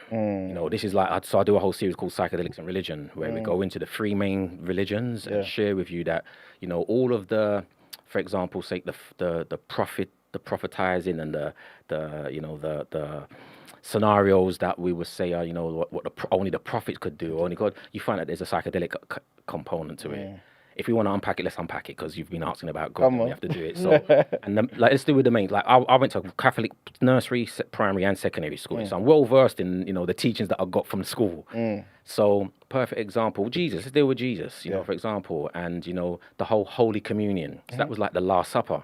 If we deal with the Last Supper, and he broke the bread, and when they had broke the bread, he performed this Last Supper ceremony, which we now do on a church on a Sunday, Holy Communion. Now, I always say this, and I ask people in the session as well, have any of you done that on a Sunday? Have any of you had the wafer? I'm saying the wafer and the wine in it.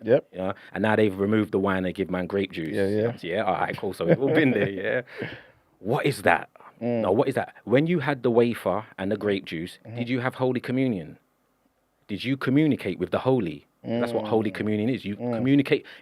You're meant to do something where you communicate with the holy, with the unseen, with God. I'm saying, man says, people say they spoke with God. That's why they do it, because the bread, the manna, that's what it is in the biblical text, MANNA. In the Quran, it's menu. That's what they refer to in Egypt or Kemet as well, because it's where it all comes from. That bread, or that food from heaven, the heavenly bread. It wasn't naan bread. It weren't pita bread. It ain't mother's pride. It ain't none of them breads there. It ain't sourdough bread. I've done it, man. I've eaten all those breads. The manna, the bread that we're talking about, or the forbidden fruit, where they're talking about in the biblical text as well, we're talking about psychedelics. Now, when you unpack it, because you can go and check out biblical dictionaries, biblical encyclopedias, they will break it down. No different from Moses talking to a burning bush. And that's where he got his revelations and insights from. So he could have Holy Communion. What was the bush? I'm that idiot, bruv. I'm that nerd who wants to know what the bush was, because I don't want to believe no more. I want to know, innit? What was the bush? And if you go check out the biblical encyclopedias, they'll tell you that it's an acacia bush. You go do your research. What is acacia? Because there's many different types of acacias out there. But you find that acacia contains a compound called dimethyltryptamine, DMT, that allows one to have Holy Communion. You find out that it's all been hidden in plain sight, all the references. Anytime you hear the gift, the tree, the bread, and it does give them some kind of power, do some research on it, man. I'll just encourage people to do some research on it, and just know that when Moses said, I want to feed my people, and Jesus said, I want to feed my people, why did they want to feed the people it? They didn't want to keep it to themselves. They didn't want to just have the communion and the sight for themselves. They wanted their people to have access to it too. That's what all the prophets wanted. That was what their thing. That's what the thing was. That's what the text actually says. I said, I've looked at the what I was taught in school. Then I've gone and done my research, and I've gone and got the encyclopedias from their reference. From the biblical references, the Quranic references, the Torah references, and then go check out the Sumerian text. And then actually go back to these places and see what these people do. because they're still doing it. These Yeah, customs and traditions are still there. I do a lot of traveling now. I'm about to go back to these places to sit with their elders, sit and think, this is what they were talking about in these texts. And when you do these things, you will have true holy communion. You will communicate with the holy, with the unseen, with the divine. Call it what you want.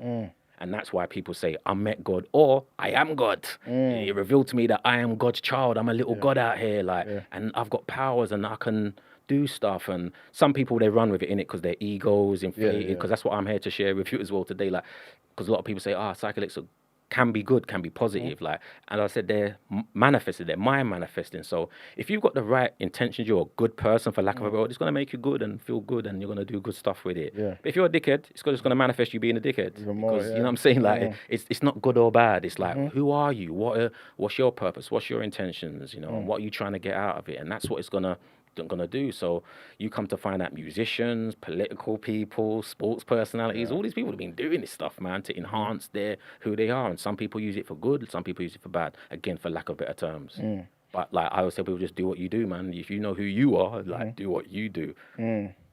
Good. Thank you very much so far. It's been great. Yes. Okay. Good morning. Welcome. Morning. Good morning. Good morning. Can you hear me? We can hear you. Yes. Shout out to the gentleman that's speaking. I kind of just tuned in as well, like a couple minutes ago, and fantastic conversation to bring up on today's because I have my sort of a relationship with psychedelics as well that I wanted to bring into, if you don't mind. This is a call from the other side. I'll briefly start saying, Darren, I think I'll talk about the research and everything in a bit, but I start with, I smoked cannabis for a while and stuff like that and whatnot, and I always like to do the research, but I always found that the research I was doing, it was always from sort of the white people that had sort of money that's able to do this. So seeing a black man talk about this is really refreshing. So it's really important. So it makes me feel like I'm not alone, or I do the research in my own little bubble, but when I speak to certain people, there's only a certain demographic of people that I can speak to about it.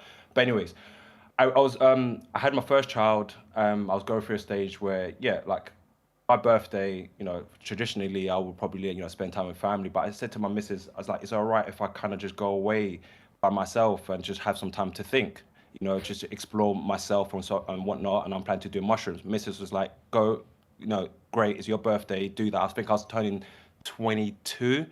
And I think I went to Leicester, got an Airbnb, and the reason why I wanted to do mushrooms, I was listening to Mike Tyson. This is the height of podcasting when Mike Tyson had the whole hotboxing with Mike Tyson, and he spoke about an ego death. And when I heard ego death, I was like, and someone who's studying to be a therapist in mental health, I was like, oh, what is an ego death? And obviously I know about Freud and Carl Jung and so forth. So I was like, that really piqued my interest. So I did my research. Okay, what's ego death? Okay, how does that relate to mushrooms? Okay, and obviously Mike Tyson spoke about how he done DMT, and I thought that was such a unique sort of experience. And I thought, okay, I'm going through some sort of change. I'm becoming a dad. There's certain parts of my ego that I feel that doesn't serve me no more. And I wanted to embrace a new version of myself. So I thought, okay, what that looked like is like, and I used mushrooms. I remember going to America years before that. I did some mushrooms before in a fun capacity. That was fun and I enjoyed it. And I was like, good experience, cool, whatever. But this time I went by myself. Usually I would take an Airbnb. I bring my my PlayStation 4. But this time I brought my journal, brought my laptop, and I was studying at the time. I was studying psychodynamic counseling at the time, and I decided, all right, cool. So I had two phases. I won't go into too much depth, but the two phases that I had with my when I took the mushrooms, first was the ego death. That was very hard. I was part of my old self almost letting that go, and it was difficult because this ego, this ego allowed me to have my wife and my son at the time, but it wasn't serving me no more. So I thought, no, but it was hard to let the old self of me go.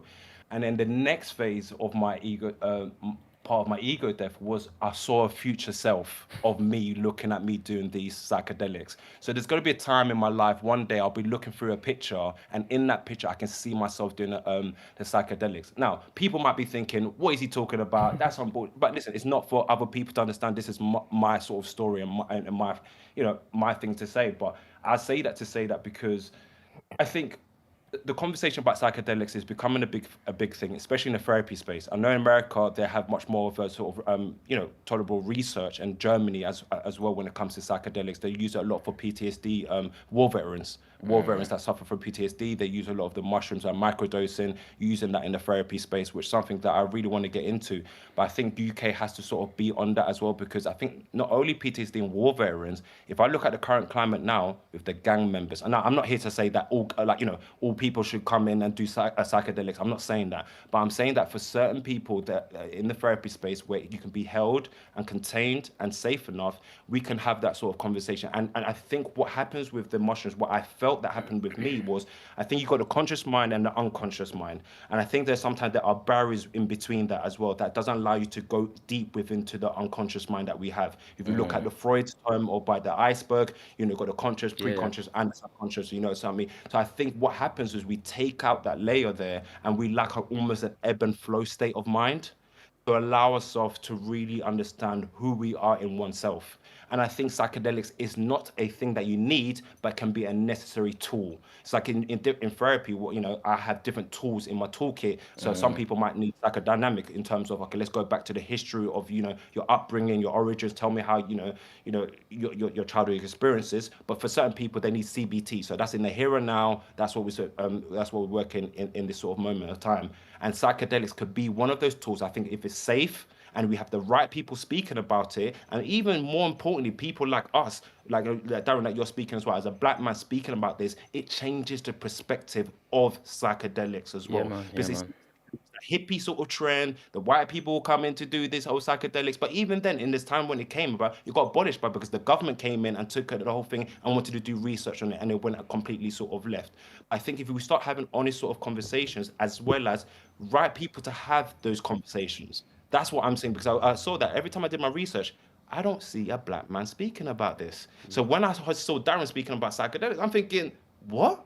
So I think once we open these sort of conversations, I think we'll bridge a way that we can use psychedelics as a tool that is safe and contained, and there's allowed certain people to be open and expressive when it comes to using these sort of psychedelics. I've used it for me personally. That was good. That was the last time I took mushrooms, and that was like many years ago. Like I'm 30 now, and I am planning to take mushrooms again. I think I've gone. I just had my third child as well, so I think in this period of time, there's been a change, and I think that it'll be a good time for me to do some psychedelics as well. So that's my 2 pence. But I want to see what Darren thinks about that, and what kind of sparks up. No, big up, bro. I really appreciate your sharing, because this is what we need. We need more people speaking up, standing on their square. Because, like you said, like I didn't see many people looking like myself talking about this stuff. When I saw Kalindi talking his talk and walking his walk, I was like, yeah. And I knew Kalindi for many years. He used to teach about, he still teaches because his information is available, but about the African origins of martial arts. So that in itself, he's a martial artist. So that's why he's a warrior, and brought it in from that standpoint. And that in itself is a taboo subject, martial arts coming from Africa. And then as he got deeper into it, he's like, the mysteries of martial arts were birthed by mushrooms. That there's a martial element of file in that, within the psychedelics. So, but what I appreciate your sharing, bro, there's a few things that you shared that I just want to piggyback off. So one, like you said, saying what I said earlier on, there's these challenging experiences. You called it ego death. Some people refer to it as ego dissolution. That's why psychedelics, they shut down what's known as the default mode network in the brain. So if you want the scientific element, that's what you need to go Google, default mode network. And that's the part of the brain that thinks you're you. And I had a very similar experience, bro. And when I share it with people, it's like, that, what do you mean? I'm like, I had experiences where it's like, you got to let go of your family. Like, I'm like, what do you mean? Like, because like you said, that's my missus, that's my kids. It's like, let all that go. Where we're about to take you, none of that is important. But in the here and now, it was very challenging when I was in my front room at the time. It was like, and those were one of the experiences I was saying, like, I had to let go. And I remember the first, like, I had about 3 experiences, like, no, that was my youths in it. Like, I can let go of bare things, but I'm not letting go of my youths in it. And they're like, where we're taking you, your youths don't even exist, bro. Like, it's not that in it. And that's when I had to just, like, I was like, fuck it. And I just let go. And that was the day when it started to get really real. It's like, I realized why you need to let go and why you need to surrender. And then, yeah, like he says, it showed him his future. It's going to show you yourself. It's going to show. Then it's like, because it's leading you up to something. It's preparing you for a revelation. You know what I'm saying? And once you get that revelation, it's whether or not you want to do something with it. And then I think an important point that you made as well, just like the research that's being done, a lot of it is military inspired. It's actually military funded. All the trials and stuff that we're doing is all got nothing to do with us. You know what I'm saying? But why I've been able to make some traction in this space, because I'm a voice for myself, firstly, and a voice for my people. So I'm like, hold on a minute, because like you're talking about PTSD, trauma, anxiety, depression. Like I've got a background working with young people, I used to work in PRUs and all that type of stuff. So for the most part, I've been involved in young people who are walking around with these same challenges that soldiers have. But the soldiers, they signed up for this thing. You know, they knew what they were getting into to some degree. And I'm like, but these young people, we're just born into this culture. We're born into lifestyles where like we have limited options, and then we don't get the therapeutic support afterwards. So one of my conversations being like, where do we fit in all of this? Like, and we don't fit into their plans. That's what we need to understand. We don't fit into their plans, so we need to plan for ourselves, and that's really cool, because like I'm with that. Like, let's create our own model. Like, let's not wait for them to tell us it's okay, it's safe to be used, when our ancestors have been doing this for thousands of years. They're still here, living, breathing, doing this thing, and we can find our place in this. And yeah, we just need. Because like I said, I'm not coming from a clinical background, but I would like to think, and I know I am doing it, I'm inspiring the clinical, the therapeutic, practitioners, the psychiatrists and the psychotherapists. And what people say, yo, we're hearing more in my training about psychedelics, but when we go to do this further training and exploration, it don't look like us. It's not our narrative. And like, yo, but you're saying that you can find this stuff in Central Africa, you can find this in Southern Africa, West Africa. I'm like, yeah, and I can give you the references so we can create models and frameworks that complement who we are. And that's really important in the here and now. And then you'll understand why the powers that be maybe don't want us to become T'Challa. They don't want us to become the heroes, because what happens when we become the heroes? And then just to let you, and I'll wrap it up with this one, just again, extension of what the brother was sharing. The research that's being done with these trials, like right now, they're referring to it as the psychedelic renaissance. It's trending right now. Every week, there's new papers coming out about all the positive things that it's bringing to the table. It's knocking all the old school therapeutic approaches out the park. You know what I'm saying? Because you take all their medication, and then there's side effects in it. There's all this, and they're saying, yo, but people just taking mushrooms or LSD, and it's like, in one night, in over 3 nights, it's just dealing with the case. And like, yo, so they're trying to find a way that they can patent this thing, make synthetic versions of it so that they can then present it and sell it and do what they usually do. And it's just to let you know that this research was done way back in the days. When I say way back in the days, like in the 1950s, perfect example. In the 1950s, there's the Freedom of Information Act that comes out, in the States, where the CIA were conducting experiments on African-American inmates in Kentucky. Yeah, and what they were doing, these were people who were in jail because they were addicted to opiate drugs and had broken some kind of law, stealing, shooting, whatever it may be, ended up in jail, still addicted to the drugs.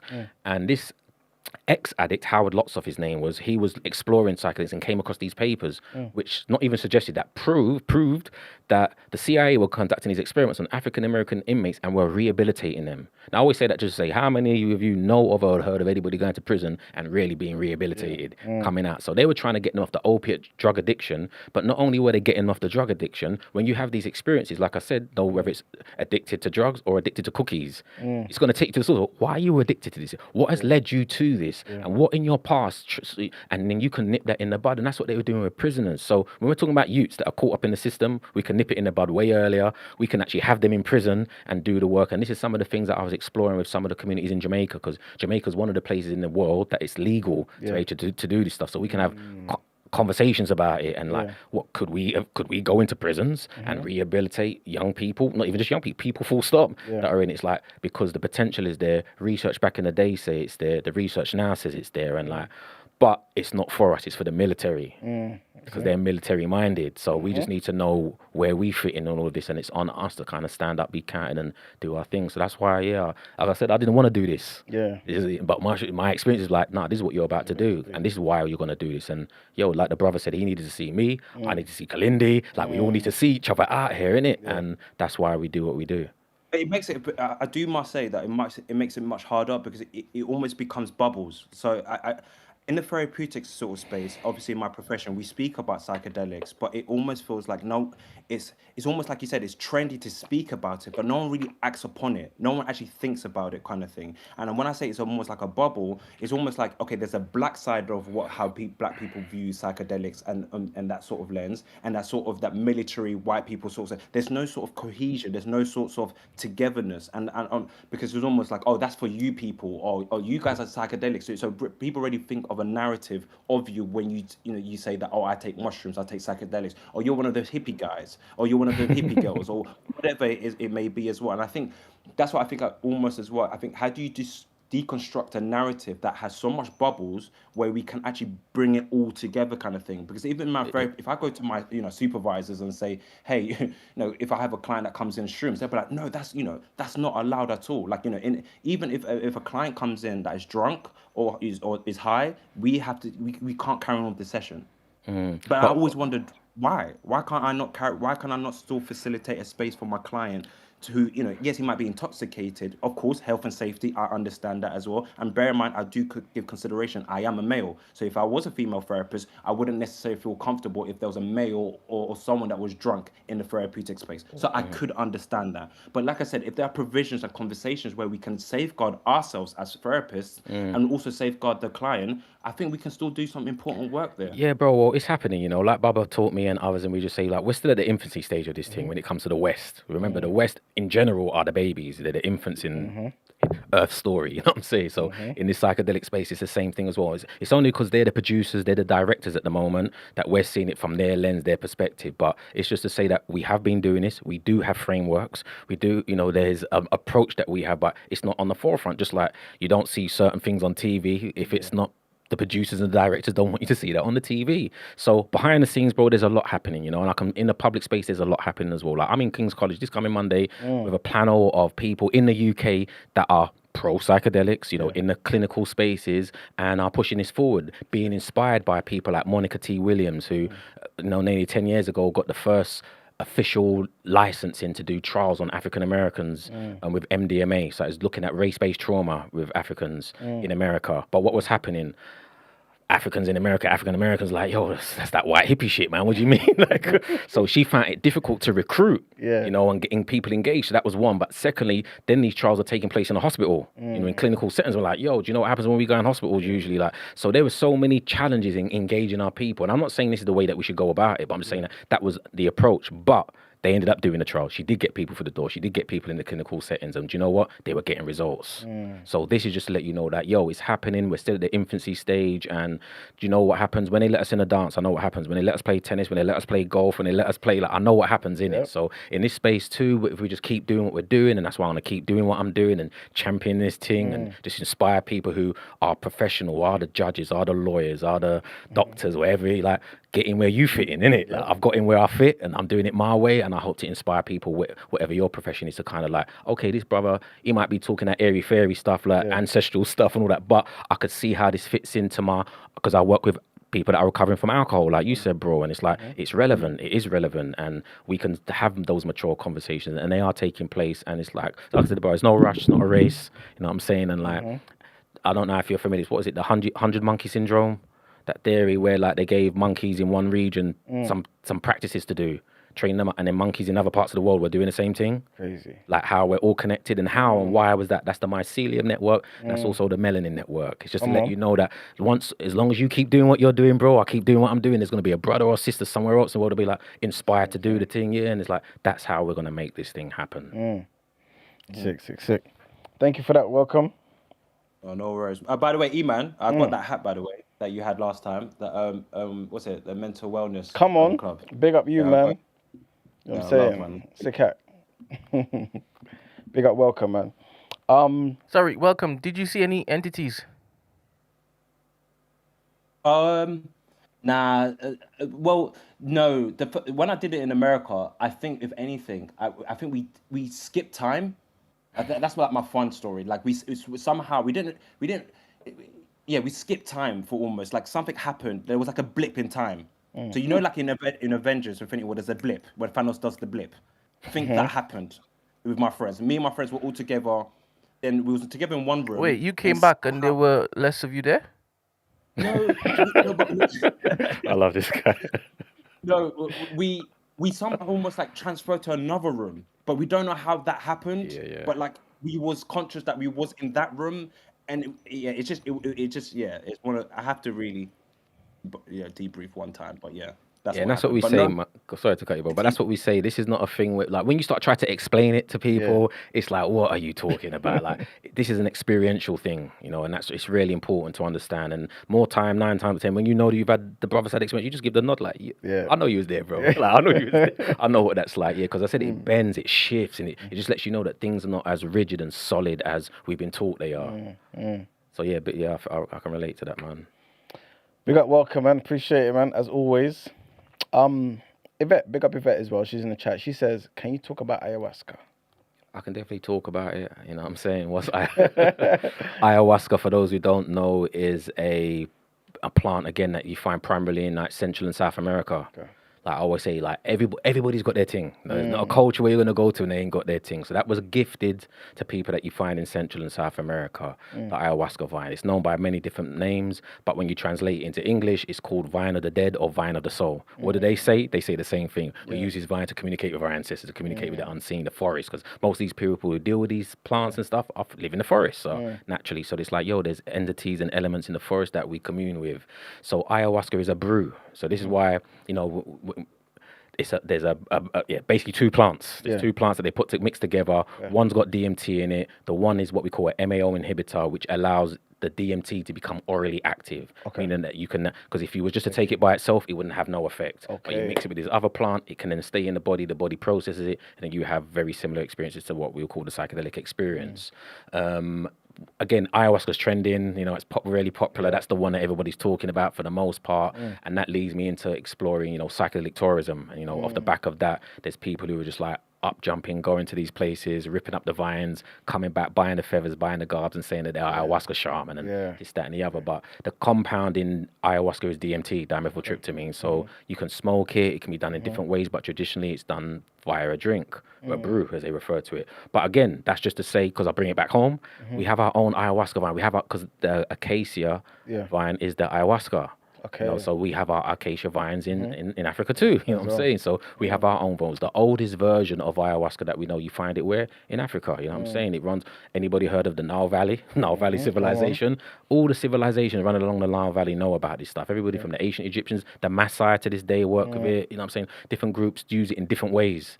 And they use it for hunting because at very low doses, psychedelics, including ayahuasca or mushrooms, they heighten your senses. So you can see in the dark, it gives you your Terminator vision. You know what I'm saying? You can see what's going on. So as a hunter or gatherer, it's going to help and support you with that. It's also useful for diet suppression, you know, at very low dose. So if you're hunting for a week, I'm saying there's lack of food, like, so all these things, this is how it's utilized on a day-to-day vibes. I always use the metaphor, like when you see the Utes in Africa and then they got the little baggies, they got little their man purse, yeah, and then you got the Utes here who got their little man purse, and they got the same things in the man purse, you know.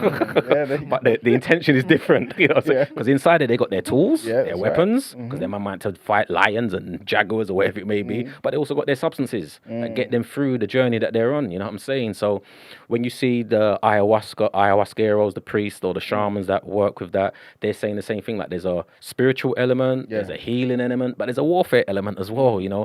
And when we talk about ayahuasca and all that, a lot, for the most part, people just talk about the healing side of things. But again, as introduced by Kalindi E, and he introduced as the warriors stand up in it, like come out and play, and that's what ayahuasca also has, and that's why when you find it being used on Africa, the Maasai warriors are using it, in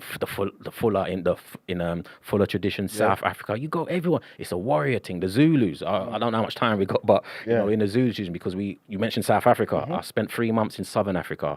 Half of that was in South Africa as well. I was living amongst the Sand Bushmen in Namibia, and I was also working with the Zulu man as well. People are familiar with Baba Kwedu Matwa and his teachings and sharing. So I'm coming from that school of thought and exploring all that and extending my stay twice while I was there, because stuff was being presented to me in my experiences. But traditionally, they talk about how did the Zulus in that first round when the British came into town, Wagwan, because the British came in with weapons of mass destruction, you know what I'm saying? And the Zulu man had spears, sticks, and stones. And then first round, man done the thing. And then the British had to go back, reload, and come back. So there's oral traditions, there's testimonies and case studies, as well as written records of how the Zulu went up about it. Yeah, they were warriors within their own right.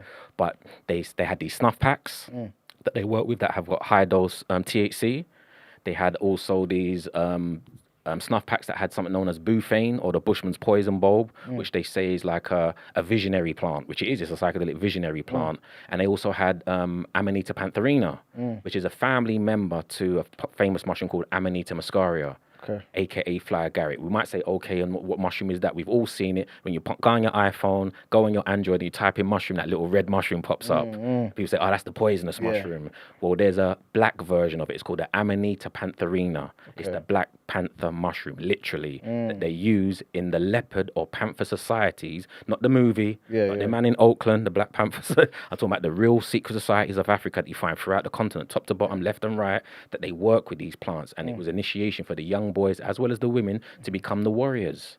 So this is where you find ayahuasca, our versions of it, and how it's utilized amongst the Maasai for hunting, this, that, and the other. But also the young boys do their stick fighting and their Neo stuff, and you know what I'm saying, their Luke Skywalker stuff when they're youths. And I've witnessed it myself. How come the ancestors didn't do this when the white man came to get us? They did. That's the point that I'm making. They did. That's how that's what the elders saying. Yo, It would have been even worse. yeah, like, and then it's like it gets deep again. Today's not to unpack it all, but like this is why it became illegal. You know, like I always use the example being like man talk about PlayStation. So imagine me and you playing PlayStation. I'm brand new. You play PlayStation. You know you know how to play this thing. I'm brand new. I'm the youth in the place, and I want to play the game, but you're just beating me. We're playing pro in it. You're playing pro. You're kicking me at pro. And what I'm going to do, I'm going to pause the game. I'm going to take your controller from you, so I can play the game. And to the point where I get better than you at the game. And I'm going to go into the game and move things around. So then when you eventually come back in the game, bruv. And like that's what's been going on. And that's what Baba Cleany's like, yo, there's Mr. Smiths out here. Going back to like, what is the thing about it? Like, once you know who you're dealing with, once you know who the ops really are, just know that the ops are in there doing their thing as well. And like, we need to go in there. And this is like the warfare that takes place on a spiritual level.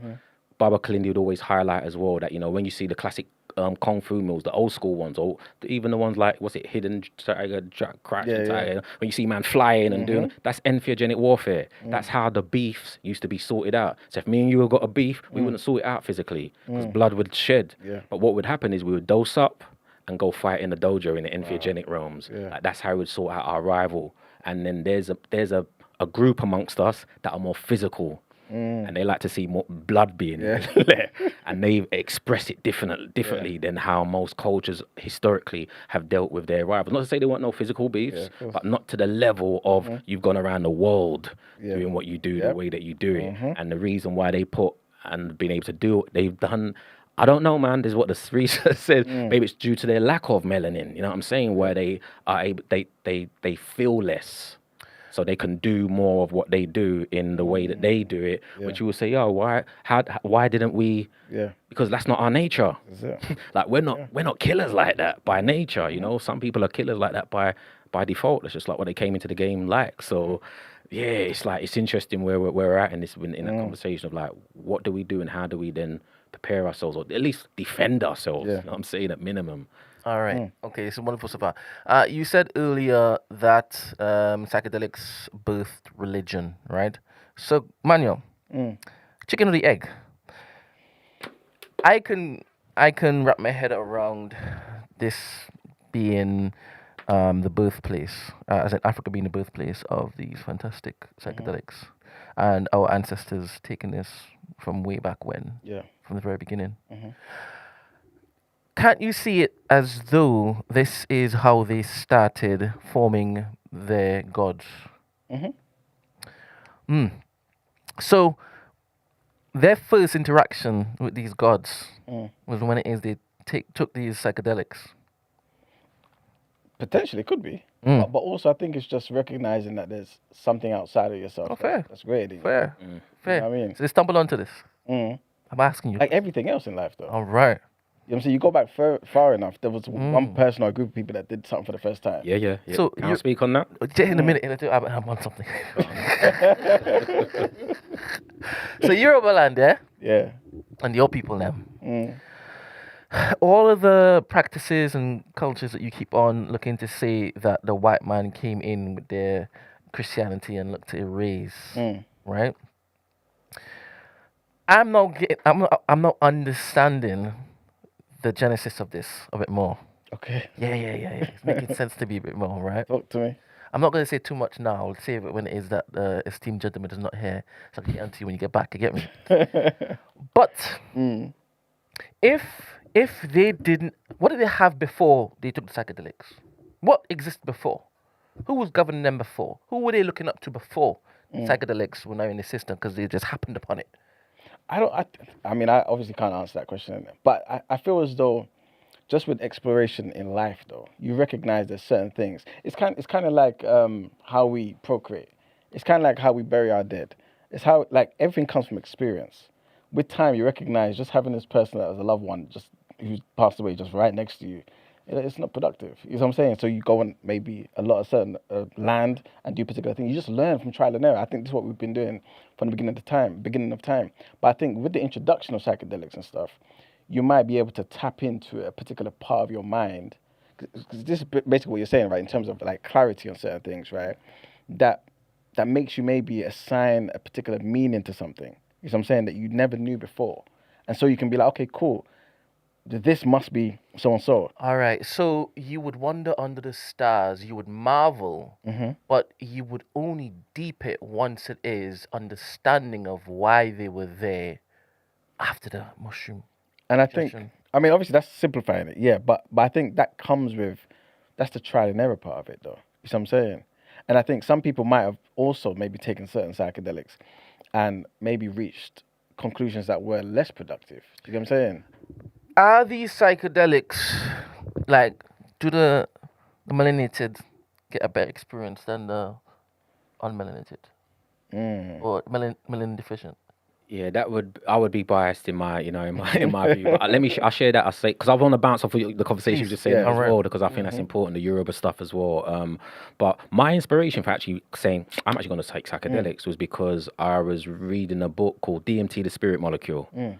So it was introduced to me to one of my other teachers, Bobby Hemmett. So he was talking about DMT and its association with melanin. And at that time, he was like, yo, these white boys, they're having to take psychedelics, but we got the melanin, so we don't have to take the substances. But he goes, check out the book, because it gives you an understanding of what our potential powers are, without these substances.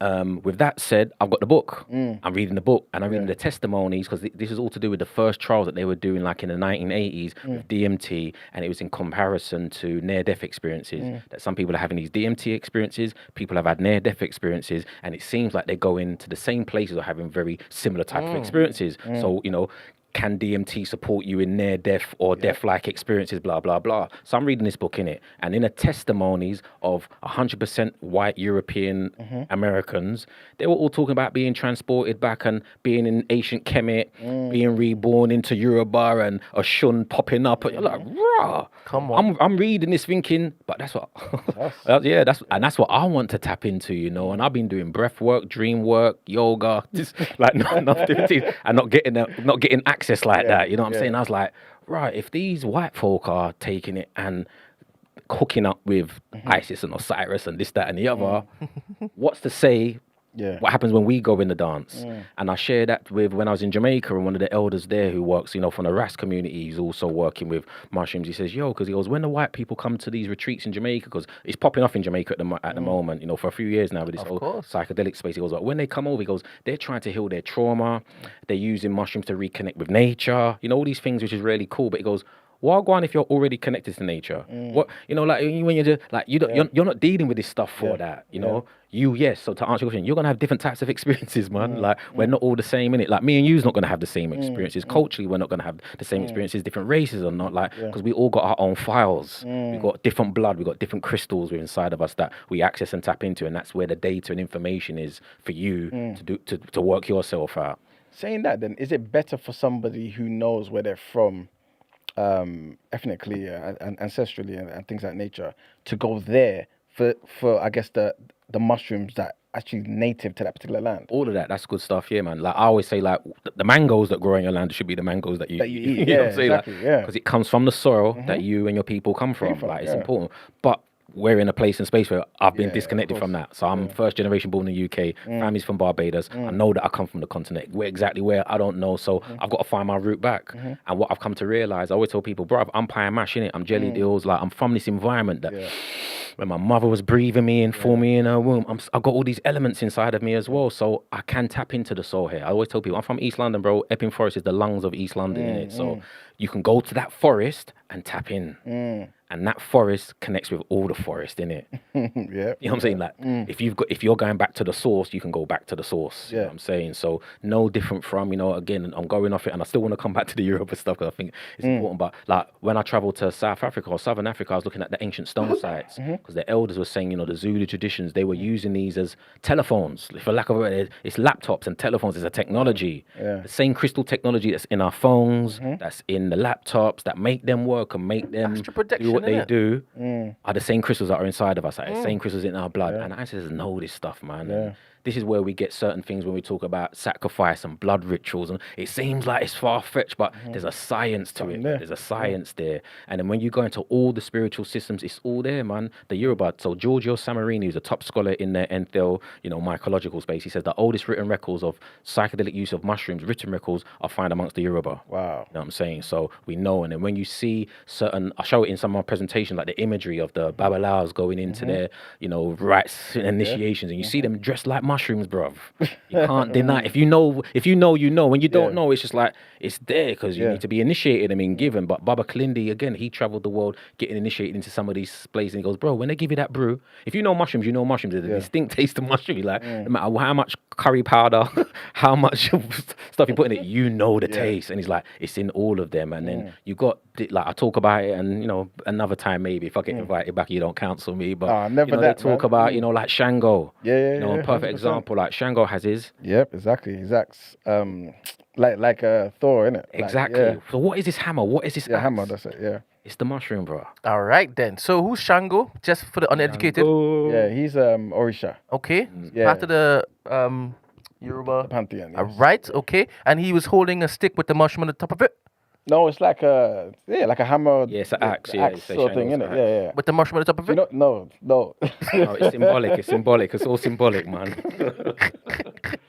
But when you see him, his colors are the same colors as the Amanita mushroom. It's just red and white. There you go. So he was dressed up as a mushroom. That's what I'm talking about. Not literally looking like, but if you know the colors and you know the symbolism as a mycologist, somebody who knows, like, right. Okay. And the symbolism of the mushroom, of the hammer, of the axe, where they're saying that's where his power comes from. Okay. And in some of the different, because the myths change depending on time, places, and spaces. But one of them suggests that he was born after a thunder and lightning storm, and he rose out. And any foragers out there, anybody knows about mushrooms, we wait for the thunder and the lightning to come, because that's when the mushrooms start to appear. And that's to say that's when Shango appeared. Yeah. And then, then the rest is history. Question, right? Seeing as you're a descendant of one of those mermen, why haven't you taken mushrooms? Oh, no, Connect to your man. ancestors. I don't know. Mushroom man. But I feel connected already. That's not how it works. No, of course it You does. need to get deeper connected, bro. Maybe at that point in time. Yeah, but I'm super interested, though. Can you be part of the nation and believe in all the psychedelics? Part of what nation? The nation. You talking about what nation? There's only one nation. You talking about the nation of Islam? It's crazy how you're like, what nation you talking about? Oh, but that's why he's asking, isn't it? You know what I'm talking Can you be about. part of the nation of Islam? You don't want him to say no. Huh? You don't want him to say no. What do you mean? How? Let's start again. Yeah, He's go on. part of the nation, right?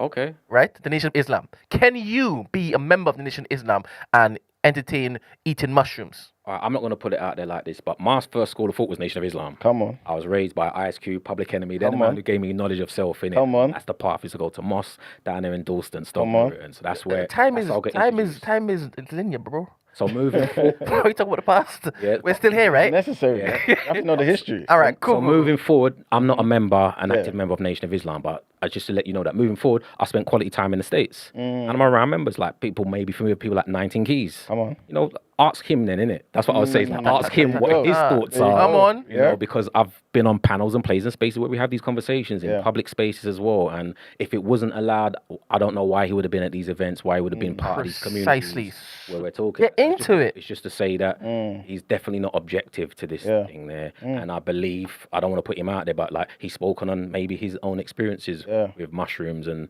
is pro not just psychedelic mushrooms, but mushrooms and understand of this mycelium network, how this connects us all, and that please don't just put mushrooms on the back shelf and see them as something. He's like, no, there's something there. I agree. I don't think that you can't take mushrooms if it is that you subscribe to a particular religion. As you said, it's a supplement. It helps you do things. Yeah. Get closer to whatever. They are complementary to your. I'm very confident in saying that they're complementary to your traditions. I know Muslims, Jewish people, Christians that all take psychedelics. Exactly. Like, it's not made them stop being their religion. It's enhanced their understanding of their religion and their beliefs. More. And I think that happens a lot more back home, than here.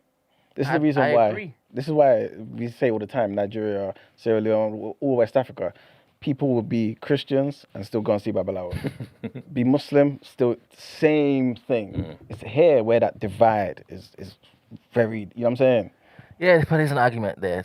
I'm not going to get into it now. But I hear you. Yoruba, Shango. I like that. I will pick this back up. I'm not going to forget about it. Because I even want to see the picture of him dressed as a mushroom. Shango. Okay. Shango. Okay. Not Shango. I mean, it's spelled like SH, but the pronunciation. tongue. It doesn't matter. It's the same thing. You know what I'm He's not saying? dressed as a tomato. Oh, he's a tomato? No, he's not dressed. I'm sorry. Sorry. It's the colours. It's just talking about the colours, isn't it? Oh. Yeah. But like, I'll get into it. You know, it's like you got the Bloods and the Crips. You know, you got the red mushroom and you got the blue mushroom. Those are the two famous mushrooms. The red mushroom is from the Amanita family. The blue mushroom is a psilocybin-containing mushroom. Different priesthoods over the years, even coming down into the Roman Catholic traditions. I won't say there's been a divide, but there's been a clear distinction amongst the people who are working with the red mushrooms and ones who work with the blue mushrooms. The red mushrooms are definitely like the warrior mushrooms. It's the ones that activate the warrior within the Heru, the Horus. Not to say that the blue ones don't, but historically you can see that through different cultures. Because when you talk about Thor, Shango, these are all the warriors. And and then you get into the traditions where you see like in Hinduism and other, we see them dressed up in blue or looking blue. It's letting you know it's all Buddha. And they talk about the laughing Buddha, like why is he laughing and stuff like, because mushrooms give you the giggles and you see him. There's like loads of symbolism and jest around it or banter around it, but the deeper you dive into it, as I said, there's no religion or traditions that hasn't spoken and don't have it in some capacity or another. 100%. MJT says, I'm confused. Don't white people have their own version because the Vikings and the Druids used to take mushrooms? Yeah, you got it. That's what I'm saying. So we're talking about Thor and the Vikings. That's their thing. But the point that I always share with people, like mushrooms. All right, go back to move forward. The lady mentioned ayahuasca. Says, you're going to find it in Central America, South America. Like, that's their thing. And you go to Iboga, you're going to find it in Central Africa. And you got Salvia divinorum, that's in Mexico. Like, different places you go and it's only you find that thing in that particular place. Mushrooms are the gift to the planet. Every continent, every culture has got mushrooms. So yes, the Vikings, the Druids, wherever you go, they're all going to do it. You go to the Caribbean, you go to the Africa, you go to the islands, you're going to find it. He's dressed up as a mushroom. Red, white, spotted mushroom. You know what I'm saying? It's there. Like, once you know, you can't unsee these things no more. Like, you just see it's been hidden in plain sight. So yeah, different cultures like the Vikings and the Druids, as the brother mentioned. As I said, because I'm here, innit? I'm in the UK, so what I've always kind of put out there is like a lot of European folks, English folk are like trying to be Peruvians, innit?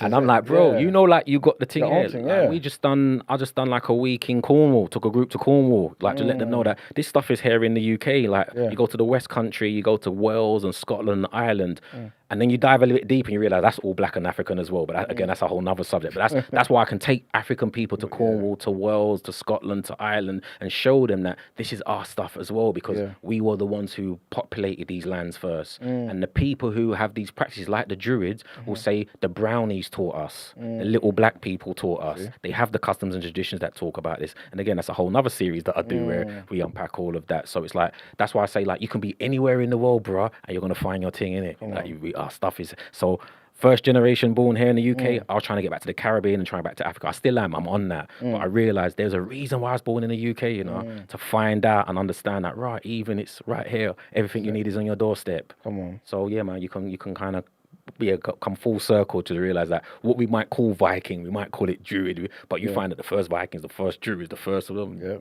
going to be our people, man. All right, so we have a few questions. Few questions. You just mentioned you do tours, trips, and whatnot. But do you do them in Birmingham? I just came back from Birmingham, man. I was on All right last then. week. So link up. Send this young man a message. You know what his IG is because it's on the bottom of the screen, and then ask him about Birmingham stuff. We ain't allowed to basically push stuff that is illegal.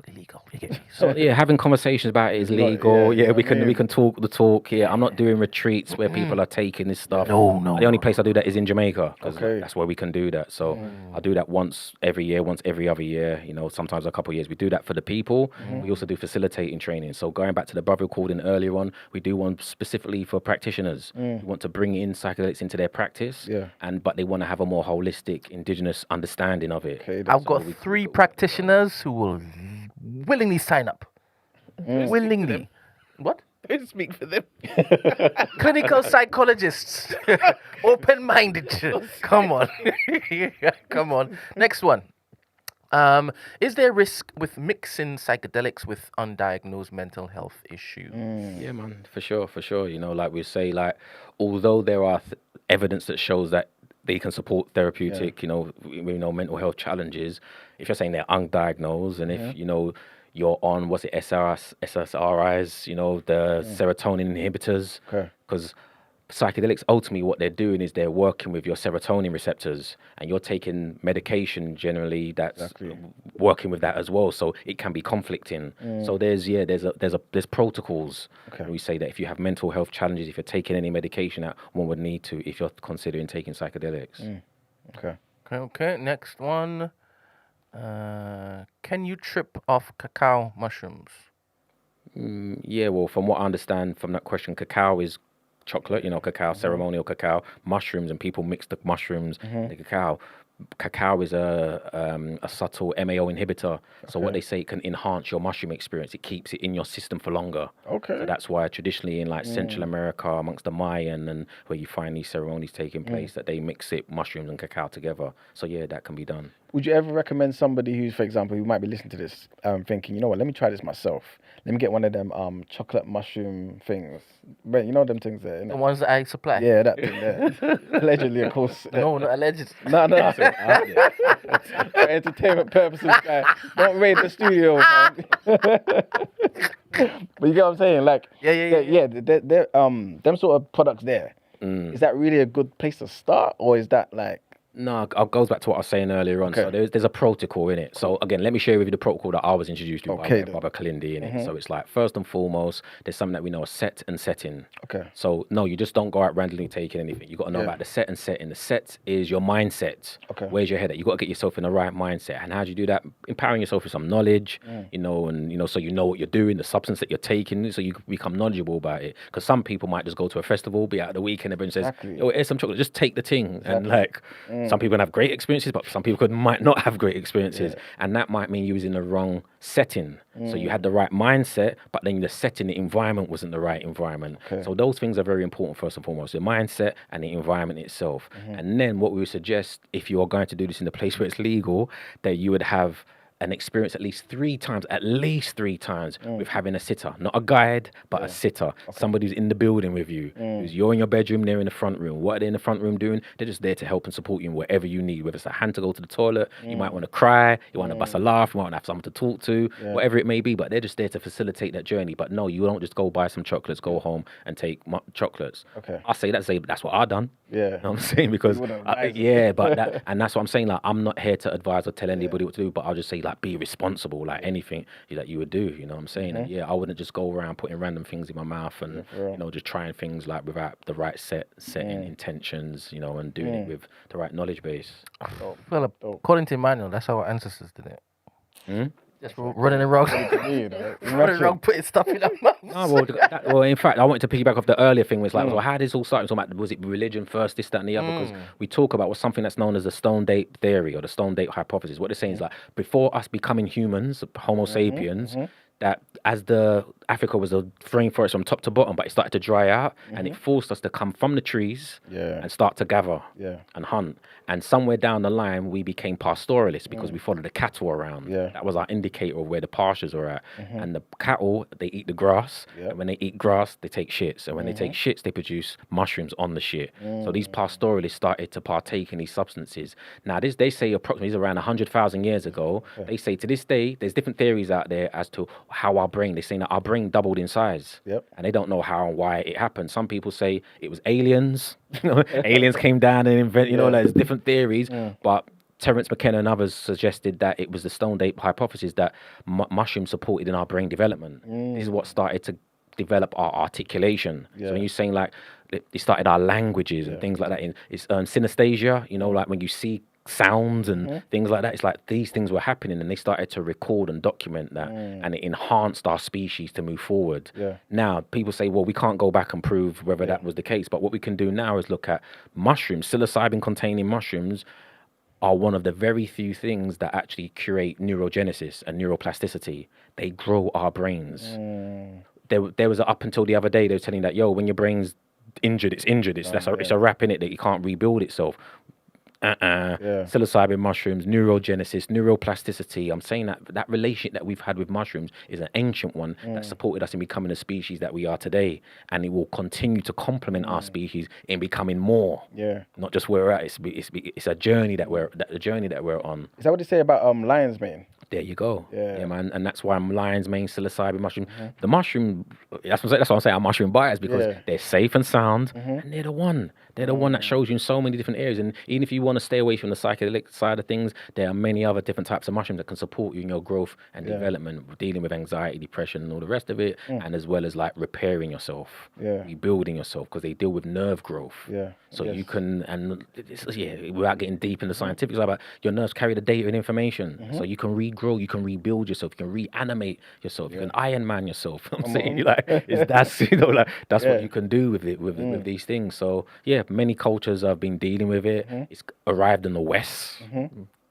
Plate, and they're exploring how they can utilize it and all the rest of it. But as I said, our ancestors have been dealing with this stuff, and it goes back to the beginning of times, and that's why these pastoralists who were following the cattle around started to deify the cattle. They made the cattle gods, and people say, because they worship all animals. It's like, no, they didn't worship the animals per se. They understood what the animals provided: milk, meat, the manure. I would taught people like shit makes the world go around. That's the fertilizer for the world. It makes soil we grow. They understood the importance that the cattle bring to the table in addition to the mushrooms, and that's why we have these sayings like the heavenly cow or holy cow, Batman.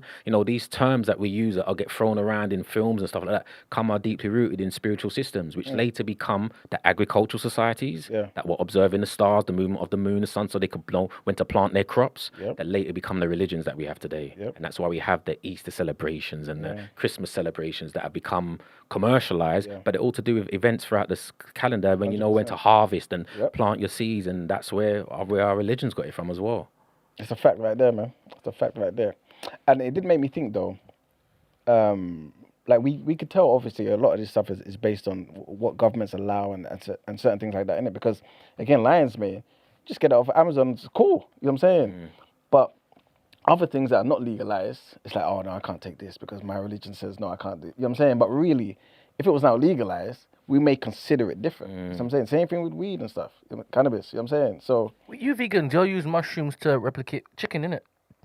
I mean, some people do. It gives you vitamin D and all that sort of stuff. You know what I'm saying? See, and let's speak on that. I'm gonna jump in. What is vitamin D? This is it, man. You need it, especially and black folk. So totally. Because that's sunlight. And the only non-animal organic thing that can absorb sunlight and store it, other than us, are mushrooms. Like I always tell people, when you eat mushrooms, you're eating sunlight. When you're eating mushrooms, you're eating melanin. Come on. That's what actually, like, we just break it down, simplify it. Nom, nom. Yeah, there you go. And when you put that all together, then you find out, well, why, even more recently, so you mentioned lion's mane, but there's 2 mushrooms on like that were readily available up until a couple months ago.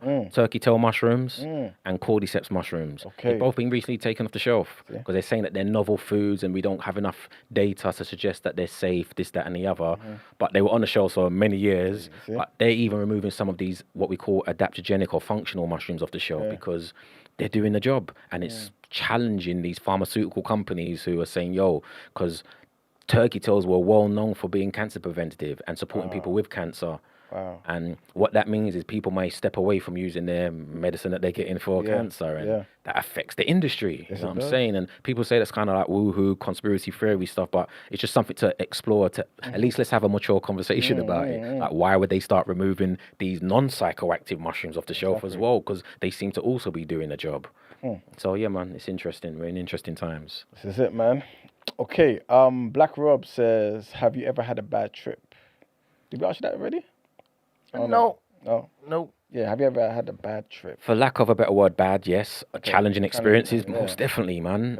But I'll quote Baba because he would say, like, until you take mushrooms, like, say to yourself or the people you're at, I ain't never doing that again. Like, he would say, like, you've not made any progress. The day when you start being like, what the hell was that? Like, maybe I've taken too many mushrooms. I don't want to do this again. It's like, because you start having those challenging experiences, there's growth that comes along with that. Any man go to gym, there's growth that comes through the friction. Yeah. I always tell people, mushrooms themselves, we grow mushrooms, we actually get the fruiting bodies of mushrooms through traumatizing them. Like we drown them, we suffocate them to get mushrooms fruiting. They grow after trauma. We can grow after our trauma. We can grow through these bad experiences, challenging experiences or bad trips. And that's that's my approach to it. And how I've had bad/challenging trips, but at the end of it, it's like, I know what that was about. Like, it took a minute, but it's like I come full circle, be like, all right, I gotta sort my shit out in it. I gotta have these conversations. And, and that, like you said earlier on, some people will run from that. I've run from it. I've avoided it. Still areas of my life I still got, obviously I've got growth to do, things that I need to do. And it brings it back to me like, what, you ready to deal with this yet? Be like, nah, let me deal with this first. Let me deal with this first, and I'll do my best to deal with that. But I'm not negating it. I'm not saying just like sweeping it under the rug. Because through sweeping it under the rug is what's led to our people being in the current state that we're in. Because like we couldn't have these conversations with mummy or daddy. And if I went to my mum back in the day, say, "Yo, mushrooms," he'd be like, "What? Leave that white boy hippie drugs to the shelf." But rest in peace. My mum made the transition just over a year ago. But before she transitioned, my mum was doing mushrooms. You know what I'm saying? She had those experiences because it's come full circle and understanding. And my mum came from a clinical background. She's a therapist and stuff, and her colleagues and peers are in that space and now understanding that this is what we need to be doing, and or at least being able to have a conversation about it without just saying, come out of here with that foolishness, with that madness, whatever it may be. And that's where we're currently at. As I said, we're still at the infancy stage, man. And for me, it's exciting, man, because like, man, still get to primary school, secondary school, college, like university. There's still a journey, and I might not be here for the whole journey. Just like I know I'm planting seeds to produce fruit that I might not get to taste. You know what I'm saying? But I know what this is about, like based on my own experiences. Love that, man. We've got one last question from G7. He says, have you spoken about duck flower? If not, what's your view on that? I'm not familiar with duck flower. Okay, G7, is there another name for duck flower? Is there another name for... he says it's a detox plant? Or is he talking about something else? I don't know. G7, talk. But yeah, man, this has been a super informative conversation, man. Honestly, I appreciate you coming. It's been, I think a lot of people in the chat, a lot of people that's listening to this, who are going to listen to this, are really going to be, I don't know, man, like, start exploring. You know what I'm saying? Because again, a lot of things were just like, I'm not touching that. That's for those people there. Or, you know what I'm saying, that's a taboo. You know what I'm saying? I've been trying to put people on for time though. I've been like the messenger, but nobody's been listening to me because I mix it up with the Anunnaki and stuff in it. Like, there's too much, too quick. No, but like you said, bro, you're putting it on me. I'm putting it on you. Like that's talk your talk, innit? Talk your talk, man. Talk your talk, walk your walk. It's important because it's all connected. You know what I'm saying? And I always tell people, like, there's different ways we can approach it, different angles, but like, at least can we have the conversation without you just thinking I'm talking shit and Yeah. you want to fight me over it. It's like, no. Let me just present it in a way where, like, yeah, we can see like where there's potential. Because there's definitely potential, you know, and there's more than potential. That's what I'm saying. There's more than potential. There's actuality, and for me, that's what I'm more interested in, for real. Yeah, it's the healing properties with these, I guess, human issues that I'm really, really interested in. Main-based science educators and practitioners looking to be more open-minded about, because if it is that you claim that you're healers, shouldn't you be looking to explore as many different avenues Teach. to basically, bring human beings more comfort? But it's mad. It's mad. Yeah, mad thing. So when it is that we are going to Jamaica next, we will bring our TLC crew. And we'll come back with the knowledge, man. Yeah, man. This is being blessed. But you're coming back again, I don't know why it is that you think that this is the safest place ever. No, we do this every Wednesday. You know, I actually appreciate the invitation. I tell my people all the time, and big up, the sister for the, Come on, having the insight to make the connection, because I do this a lot. This is all I do. I don't do nothing more unless than this is what I've dedicated my life to now. Yeah. I said I want to be many other things. I didn't know that this is what I was going to be doing. I've been doing this for now nearly over 15 years. Wow. And my revelations, she was like, you got to come and speak to your people, innit? Yeah. And going back to like the brother saying as well, it's like our people are not receptive to this, especially 15 years ago, like when I first them. And when I would be entering spaces, like when I went to the very first conference that I went to, Baba Clindy was presenting there. There was like nearly 1,000 people at this conference. He was the only black man that was presenting, talking, and I was the only black man in the audience. Wow. Like, that was in 2011. Wow. Moving forward, I do events now, conversation like we're in the building, we're in the building, bro. Come on. Like, and that for me, that's just like a sign that it doesn't happen overnight. As I say, it's not a race, but I know that and that's just the fact that they're in the building. But I know that we're underground, innit? Like we're not the bait raves, innit? We're the shubs. Like, so all of them things are happening because we're not seeing it at the forefront. It doesn't mean it's not happening. Yeah. So I go to these events, and many Europeans saying, I'm the diversity guy, innit? Like, because I'm the one of very few black men that are speaking about it. It's like, we got to get Darren here, and then like, so why don't the other black people want to be here? And I'm like, have you taken a look around? Like, I've been sent, by my ancestors and my elders, my OGs. Baba Kalindi was the one who showed me this, because he's like, you're going to start presenting. Yeah. Because I was organizing events behind the scene. He's like, no, you're going to come to Detroit and present. You're going to come to this conference and present because you've done research and you're holding it to yourself, but our people need it. So I'm saying all that to say that to be here, seeing people around me that look like me, knowing that the audience there look like me and feel me, like, this is why I do what I've done. I've put myself at the front line, put my liberty on the line, going to certain places and spaces where people look around and say, like, what are you doing here? Like, to get knowledge and information that I could come back, translate it, and bring it to our people so we can, like, take it to the next gear. Because, like I said, I know what happens when they let us play tennis. I know what happens when they let us play basketball. I know what happens in it. So once we start playing this game, I know what's going to happen. Yes, it's a fact, man. Straight. Last question. Okay. Big up Godders. He says, can you take mushrooms for specific things? Like, if you fix issues, you may have, like, a lack of sleep addiction, etc. Yeah. If you fix issues, you may have, like, lack of sleep. Okay. Yep. I can answer as simple as that. Yeah, yes. yeah. Yep. Like, that's what all these trials currently are, have been exploring. Like I said, like my introduction to this wasn't for that. That's come part and parcel of, like, okay, that's how we can have mature conversations about it, because there are people with all these mental health and physical challenges that we're facing, and mushrooms can step up and support you with that. But this is what I honestly feel is, like, you can take mushrooms to help with an addiction. Like I said, why did you become an addict? Should be like, let's get to the source of this. And that's what a high dose psilocybin experience is going to reveal to you.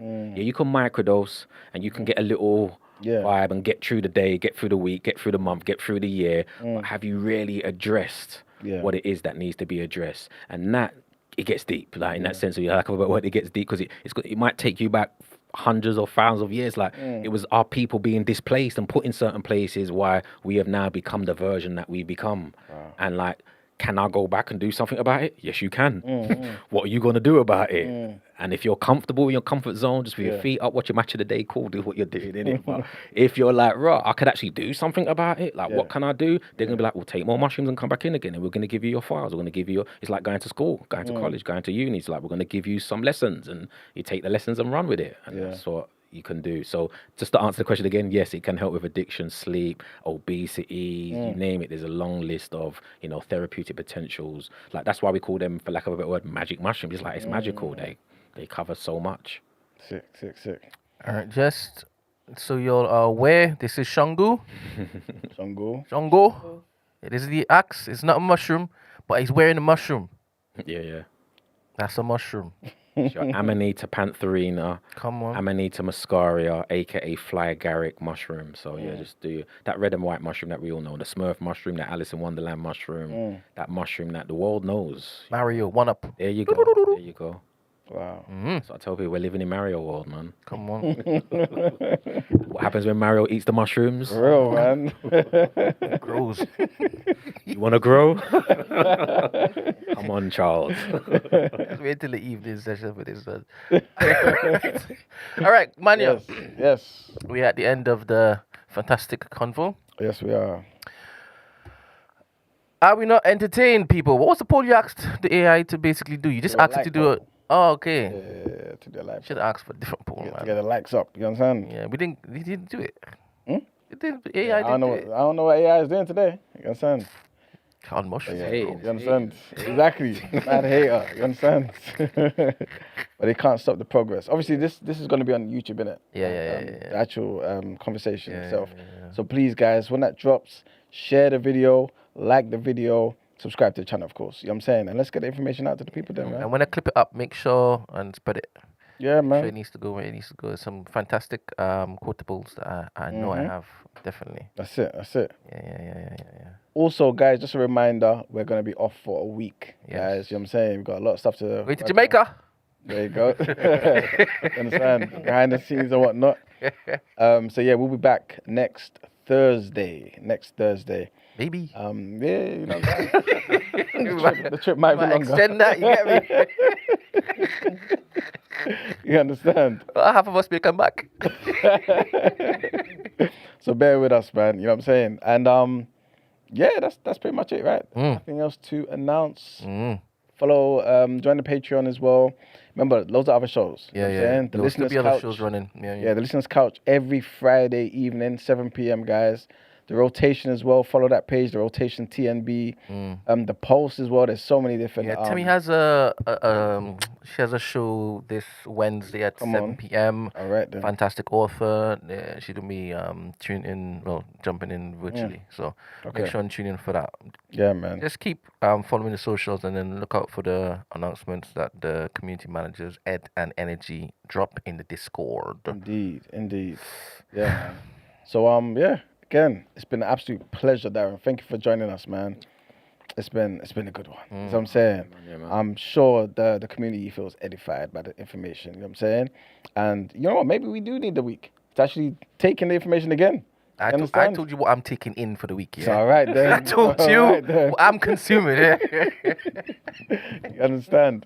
So yeah, man. Obviously, we're gonna revisit this when we come back. You understand? And yeah, it's been a pleasure, man. Thank you again, man. Thank you, You big. got, the door is open for you. You understand? Whenever there's something else that you need to promote or whatever, please let me know, man. Roll true. If ever you need to do like a little talk or whatnot, you need to When I come and I see the Yes. thing, run it, man. run it. We have live streaming there too, so you're not Everything. limited to how many people could be in the space. You get You me? understand? Yeah. And there's nobody here policing what we do. Nah. It's a black controlled, black centered everything. You understand? Mushroom-free environment. Yeah, no one gets cancelled here. You understand? Yeah. So, yeah, man, people, it's been a good one, man. Yep. Brent, closing words. All right. Make sure drink plenty water. Make sure be kind to one another and mind your mother effing business. Understand? You understand? All right. Later. Peace.